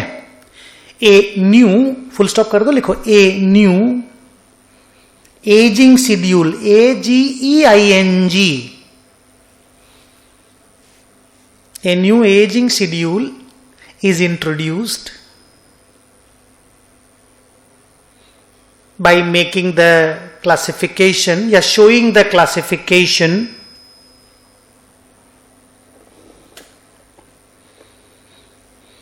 in 5 periods. पहले खाली less than 6 months, more than 6 months वाला कहानी था, अब उसको 5 पीरियड में कर दिया। 5 पीरियड में टेबल बना करके लिखो, लेस देन 6 months, नीचे नीचे लिखते जाओ, नीचे नीचे, लेस देन 6 months, उसके नीचे लिखो 6 months डैश 1 year, उसके नीचे 1-2 years, उसके नीचे 2-3 years, उसके नीचे मोर देन 3 years। ऐसा ही क्लासिफिकेशन ट्रेड पेएबल में भी होगा, बस ट्रेड पेएबल में लेस देन 6 month नहीं है, 1 year से स्टार्ट है। 5 की जगह 4 ब्लॉक हैं, 5 की जगह 4 ब्लॉक हैं। बाकी सब जगह पे एजिंग शेड्यूल जहां जहां इंट्रोड्यूस किया गया है, 5 की जगह 4 ब्लॉक आएंगे। खाली डेटर ऐसा है जहां पे 6 month का स्टोरी है। ओके, अच्छा, ये सब जो डेट देखा जाएगा, ड्यू डेट से देखा जाएगा। क्लासिफिकेशन का जो कहानी है ड्यू डेट से देखेंगे। अगर ड्यू डेट किसी का नहीं दिया हुआ है तो डेट ऑफ ट्रांजैक्शन से देखा जाएगा, ठीक है। और अगर कोई डेटर आप खड़ा कर दिए हो लेकिन बिल नहीं बना है, अनबिल्ड रेवेन्यू नहीं बोलते हैं क्या, जैसे हम लोग काम कर रहे हैं किसी का, उसके ऊपर बिल रेज नहीं किए पर अपना रेवेन्यू रिकॉर्ड कर लिए, टू इनकम लिख दिए, पार्टी डेबिट कर लिए, खाली बिल रेज नहीं हुआ है, उसको अलग से दिखाना पड़ता है। अनबिल्ड रेवेन्यू जिसको आप लोग कहते हो, that needs to be shown separately. तो ये टोटल स्टोरी है बच्चों ट्रेड रिसीवेबल का। इसका जो पहला पार्ट होता है ना, उसमें दिखाना पड़ता है debtors considered good secured, debts considered good unsecured, debts where significant increase in credit risk is there, debts which are credit impaired. इस तरह का क्लासिफिकेशन दिखाना पड़ता है। उसके नीचे फिर एजिंग शेड्यूल, और हर जहां पे भी लिखोगे प्रोविजन फॉर बैड डेट का कहानी, उसके नीचे अलग से दिखाना पड़ेगा। ओके, रीड करो पैराग्राफ को। पैराग्राफ नंबर 7 आप पढ़ रहे हो।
एजिंग शेड्यूल में इंटरेस्टिंग चीज देखे, डिस्प्यूटेड और अनडिस्प्यूटेड का अलग से कहानी डाल दिया है। ट्रेड पेएबल में भी ये कहानी डाला है। ट्रेड पेएबल में क्या एमएसएमई को अलग से दिखाना पड़ता है, वो इंडिया में रिक्वायरमेंट है, तो एमएसएमई एक्ट है, उसमें अलग से कुछ डिस्क्लोजर्स करने पड़ते हैं। तो अदरवाइज ना ऐसा ही कहानी ट्रेड पेएबल में भी है।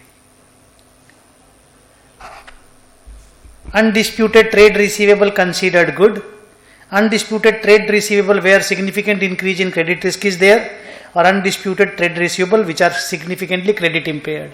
देखे, 3 ऊपर भी है 3 नीचे भी है, वही 3 ऊपर है वही 3 नीचे है, बस एक ऊपर वाला अनडिस्प्यूटेड है, नीचे वाला डिस्प्यूटेड है। सामने की तरफ 5 कॉलम से देखो, एक टोटल का भी कॉलम है पर मेनली 5 कॉलम है। Less than 6 month, 6-1 year, 1-2 years, 2-3, more than 3। इस तरह का समझ रहे हो, ब्रेकअप देना पड़ेगा, बवाल नहीं हो जाएगा। कितना टाइम लगेगा एक्यूरेसी में, ऑडिटर चेक कैसे करेगा, कौन सा साला इधर से उधर चला गया, उधर से इधर चला गया, जो इस साल इधर है वो अगले साल 1 कॉलम शिफ्ट हो जाएगा। एकदम सॉफ्टवेयर पे ही होगा, और खुद अपने हाथ से पॉसिबल नहीं है, इसका अलग से सॉफ्टवेयर कंपनियों को बनाना पड़ेगा। रादर बना दिया होगा लोगों ने। डेट आ गया ना 31 मार्च 22, फर्स्ट ईयर है ना एप्लीकेबिलिटी का। लास्ट तक पढ़ लीजिए बेटा, पढ़ लिए पूरा। मैं आगे चलूं, नीचे लिखो 17 loans.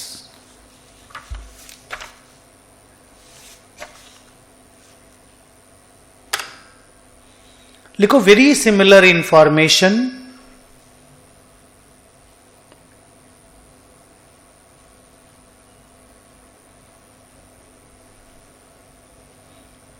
as we discussed in the trade receivables,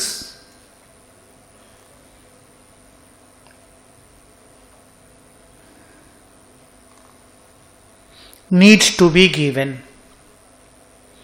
ये long term loans and advances है जो हम लोगों ने दे रखा है, हाँ असेट है, ये पैसा हम पाएंगे, हाँ किसी को दिया हुआ पैसा पाएंगे, जैसे ट्रेड रिसीवेबल हम सामान बेचे थे और पैसा पाते थे, यहां हमने पैसा दिया और हम पैसा पाते हैं, वही तो फर्क है। सिमिलर इंफॉर्मेशन है, फुल स्टॉप करके लिखो, only that ageing schedule is not required here. वो भी डाल ही देता, क्या तो जाता।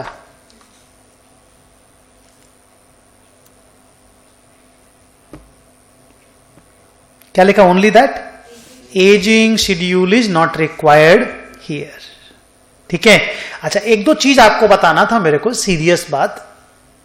सीरियस बात मीन्स जो आप पढ़े हैं क्लास में और अब थोड़ा बदल गया है, उसमें एक चीज बदला है, जो current maturity of long term obligation, याद है हर सम में आता था, जो लॉन्ग टर्म बोरोइंग का एक इंस्टॉलमेंट जो अगले साल पेमेंट होने वाला होता था, उसको करंट में लिखते थे। तो करंट में हम लोग कहां पे लिखते थे? मान लीजिए अदर करंट लायबिलिटी में लिखते थे ना, वो चेंज हो गया है, उसको शॉर्ट टर्म बोरोइंग में लिखना पड़ेगा। जैसे लॉन्ग टर्म बोरोइंग होता था, उसका एक इंस्टॉलमेंट जल्दी पे करना है, तो उसको current maturity of long term obligation कहते थे, याद है, और उसको अदर करंट लायबिलिटी में लिखा करते थे। अब वो शिफ्ट होकर के शॉर्ट टर्म बोरोइंग में आ गया है। और एक चीज छोटा सा चेंज हुआ है, वो आपके प्रैक्टिकल सम में यूज नहीं होता है, आप लोग सुने नहीं होंगे, ये तो सुना हुआ चीज है, और ये बदला तो आपको समझ में आया क्या बदला है। और एक चीज बदला है, ये जो सिक्योरिटी डिपॉजिट्स होता था ना, सिक्योरिटी डिपॉजिट, वो पहले लोन्स में दिखाया जाता था। हमने अगर किसी को सिक्योरिटी डिपॉजिट दे रखा है तो हमारा तो असेट हो गया ना, वो लोन्स एंड एडवांसेस में आता था, अब उसको अदर असेट्स में दिखाना है। ओके, चलो, करंट है तो करंट में, नॉन करंट है तो नॉन करंट में। चलो, नोट्स मेरा कंप्लीट हो गया था क्या? हाँ, बस पढ़ो, 8 नंबर पढ़ो। अच्छा, आप लोग 7 पढ़ लिए थे पूरा ट्रेड रिसीवेबल को अच्छा से, गुड। 8 पढ़ो, एकदम सिमिलर लगेगा आपको।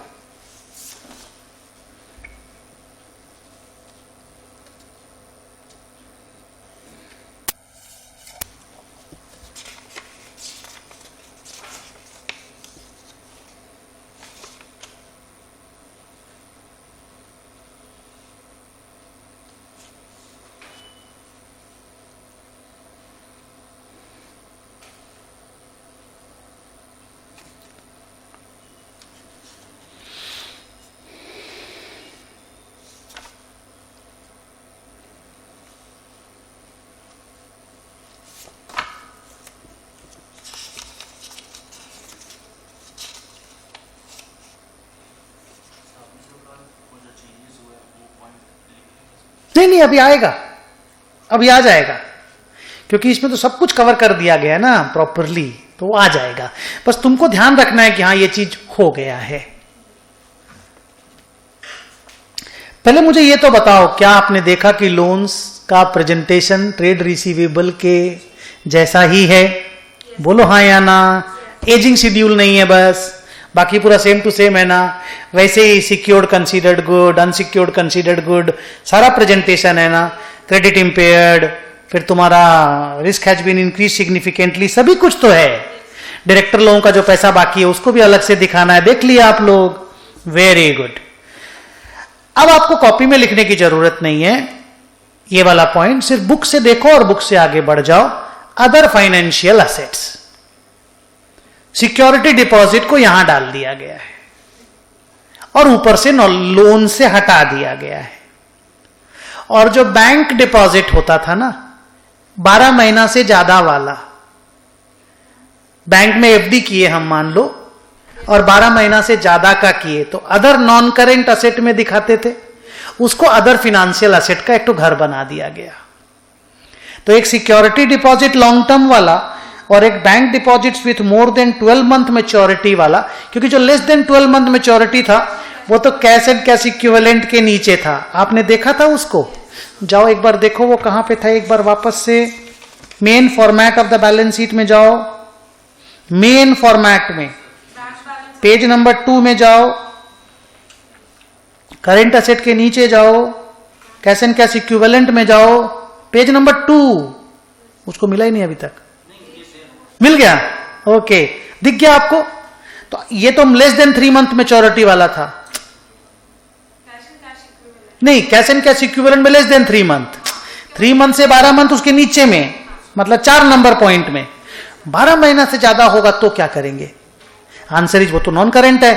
तो नॉन करेंट में कहां दिखाएंगे? अदर फिनेंशियल असेट्स में। अब तुम देखो बच्चों कि अदर फिनेंशियल असेट्स में, रेडी हैं आप लोग? अदर फिनेंशियल असेट के 2 आइटम, एक सिक्योरिटी डिपॉजिट्स, एक bank deposits with more than 12 months maturity. ठीक है, ये आ गया आइटम। लेकिन आप इंटरेस्टिंगली देखो, अदर फिनेंशियल असेट बोल करके मेन बैलेंस शीट में जगह नहीं है। तो गेस करो कि वो कहां है? हाँ, नॉन करेंट असेट को ही देखो ना रे बाप, जगह नहीं है, देखो ना उसका जगह कहां बनेगा, तुम मुझे गेस करके बताओ। हाँ तो रुक तो जा मेरी बाबू, थोड़ा वेट तो कर ले। यहां देख जगह नहीं है, लेकिन ये तो बोल दिया गया कि अदर फिनेंशियल असेट में 2 आइटम आएगा। Other financial asset non current asset के अंदर सिक्योरिटी डिपॉजिट और डिपॉजिट मैच्योरिंग बियॉन्ड 12 मंथ्स आएगा तो जरूर। यहां जगह ही नहीं है, जगह बनाओ। बन गया। फिनेंशियल असेट के अंदर इन्वेस्टमेंट्स आ गया, ट्रेड रिसीवेबल आ गया, लोन्स आ गया, लोन्स के नीचे अदर फिनेंशियल असेट आ गया। ओके, चलो वापस। तो इसका हम वो नोट में पॉइंट नहीं बना रहे हैं। अपना 17 पॉइंट कॉपी में अभी तक कंप्लीट हुआ है। और टिक मार्क कहां तक कंप्लीट हो गया मेरे बच्चों? 9 तक कंप्लीट हो गया। Next point is other non current assets.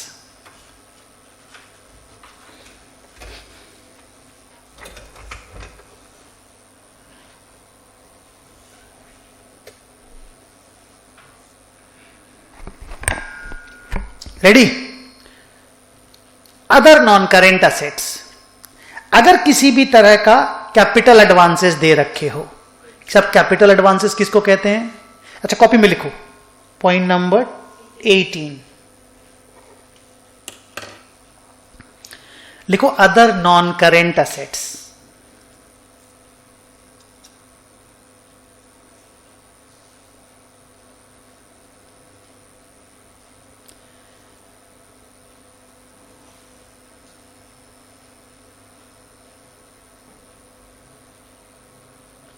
Ready?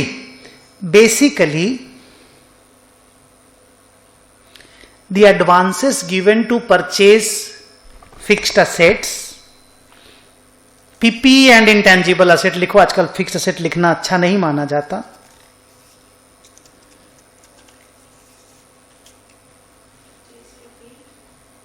And other advances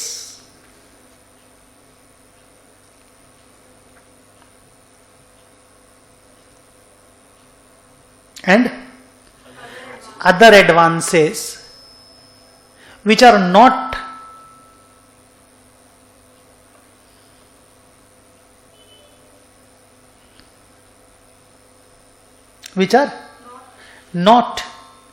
to be classified under financial assets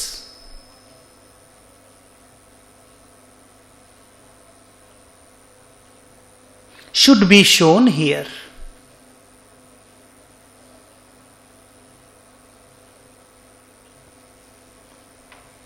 अगर फाइनेंशियल असेट के अंदर हम दिखाना है तब तो फाइनेंशियल असेट में अदर्स करके बन जाएगा। ये अदर नॉन करेंट असेट का अलग जगह जो डेफर्ड टैक्स असेट के नीचे में आता है, कि जिसके बदले में हमको रुपया मिलने वाला नहीं है, कोई और पर्पस के लिए दे दिए, जो अब फिनेंशियल असेट की गिनती में नहीं आता, वो सब यहां पे आ जाता है। नीचे लिखो, नाम देख के आपको लगेगा कि इससे ये तो फिनेंशियल असेट ही है। अगर वो फिनेंशियल असेट नहीं बन पा रहा है 109 में, तो ही यहां पे आएगा। नाम देखो, वापस से आपको सिक्योरिटी डिपॉजिट मिलेगा, पर प्लीज समझना ये वो सिक्योरिटी डिपॉजिट है जो फिनेंशियल असेट नहीं है।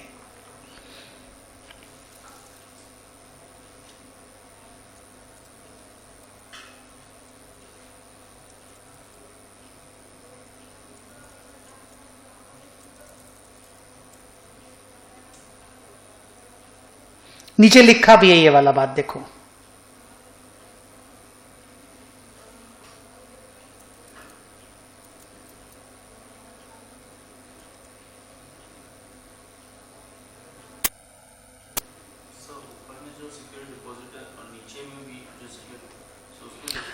वही एक फिनेंशियल नेचर का, एक नॉन फिनेंशियल नेचर का है।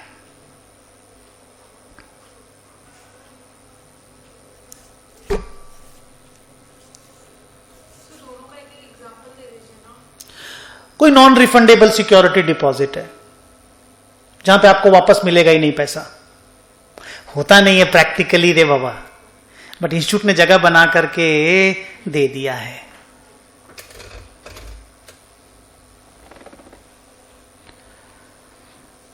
इन लोगों को चाहिए था कि अदर नॉन करेंट असेट से उसको हटा देता, कैपिटल एडवांसेस और अदर एडवांसेस देके छोड़ देता, नहीं समझे, बट दे के रखा है बाई चांस हो तो। चलूं आगे, अब आप चले आओ करेंट असेट्स में। चलो कॉपी में लिखो इन्वेंट्रीज, पॉइंट नंबर 19 ना।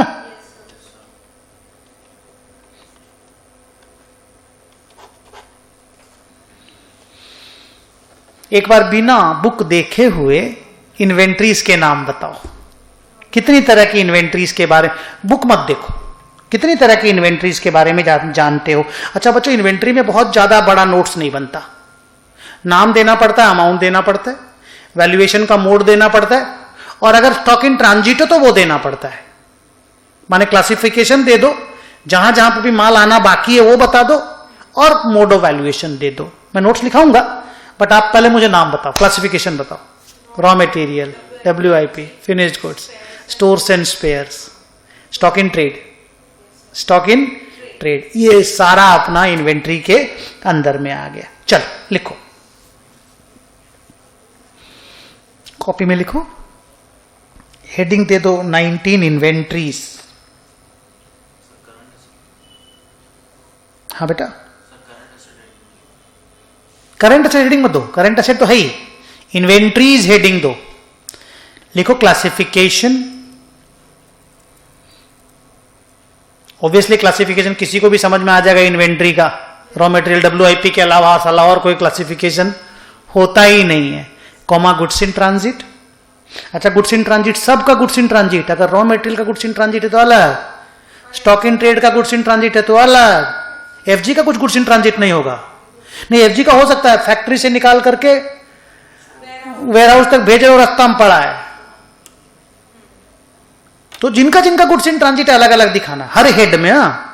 And mode of valuation needs to be disclosed.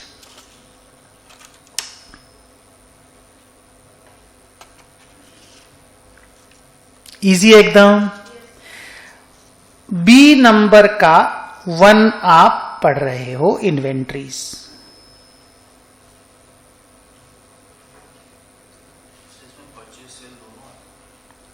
नहीं, स्टॉक खाली दिखाना है, असेट माने हाँ, खराब खरीद बिक्री होने के बाद जो फाइनल 31 मार्च को आपके पास जो क्लोजिंग स्टॉक इन हैंड है ना, जो इन्वेंट्री वाला इंडेक्स नहीं था क्या 2, उसके हिसाब से वैल्यू किया हुआ इन्वेंट्री है ये फाइनल आंसर है, कॉस्ट और NRV which ever is lower करके फाइनल निकाला हुआ। ओके चल, एक बार रीडिंग कर ले नोट्स का, कोई कुछ ज्ञान ही नहीं है, बस रीडिंग कर ले और आगे बढ़ जा।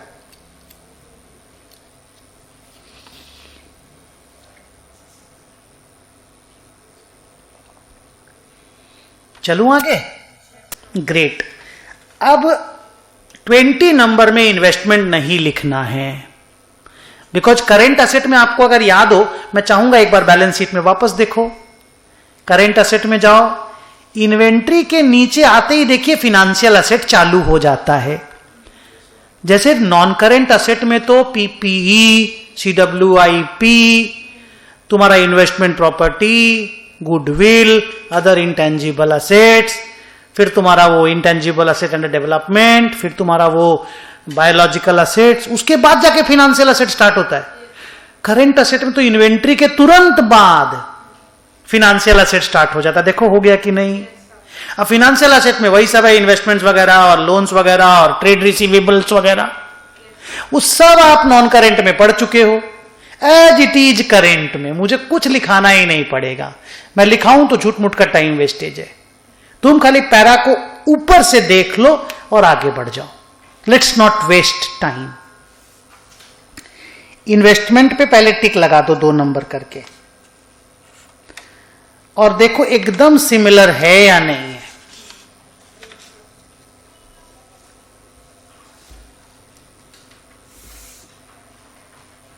ऊपर से बर्ड्स आई व्यू बोलते हैं ना, बर्ड्स आई व्यू दे दे।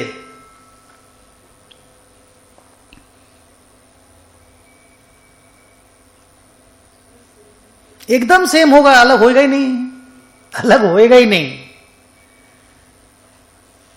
सर करंट में एजिंग वाला होगा, मतलब वो तो सिर्फ लेजेंड्स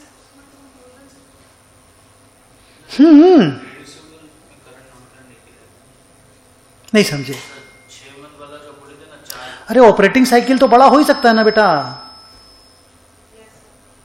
बच्ची ठीक क्वेश्चन पूछ रही है, मेरे को बता दें दो। आप समझ गए ना मेरा बात, बस हो गया और क्या। अरे वो सोच रही है कि 1 ईयर से नीचे ही तो करंट होता है, पर करंट में भी तो किसी का ऑपरेटिंग साइकिल अगर 4-6 साल का है तो हो ही सकता है ना।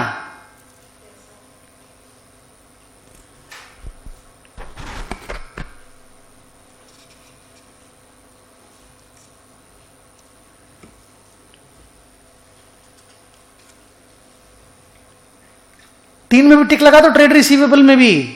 टाइम वेस्ट करने का नहीं है।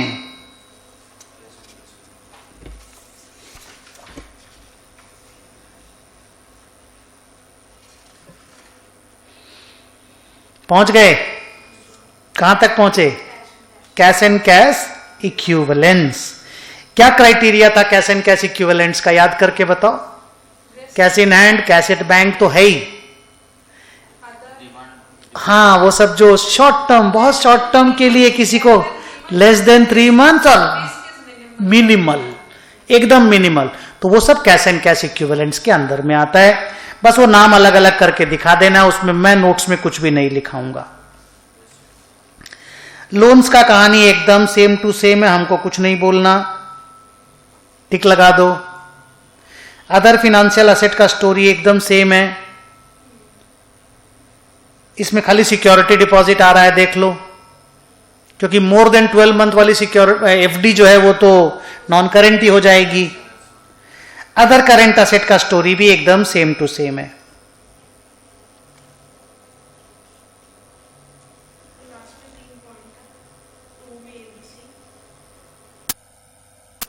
वो सेम है, वहां ऊपर में भी तो था advances other than capital advances वाला।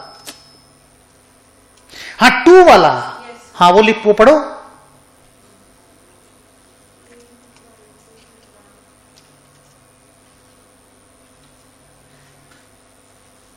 सिंपल, आप जानते हैं इसके बारे में, लॉ में पढ़ा हुआ आप लोगों का।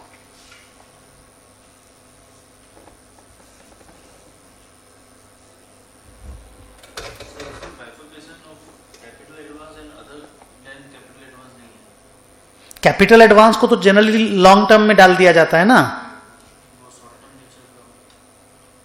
ये तो करेंट है ना, तो अदर देन कैपिटल वो है तो नीचे में advances other than capital advances are, वो लॉन्ग टर्म में रहता है। असेट खरीदने के लिए जो बनाया जाता है उसको ऊपर ही लिखा जाता है।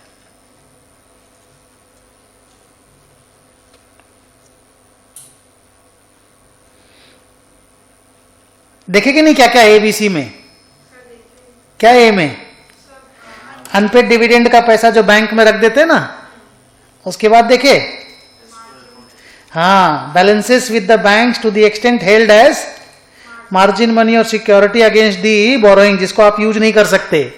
तीसरा देखिए रिपाट्रिएशन रेस्ट्रिक्शन, पैसा आपका ही है, पाकिस्तान में पड़ा हुआ है, आपको पैसा लाना अलाउड नहीं है, तो उसको तो कैश इक्विवेलेंट नहीं बोल सकते ना, तो उसको यहां पे अदर करेंट असेट में दिखाना पड़ता है।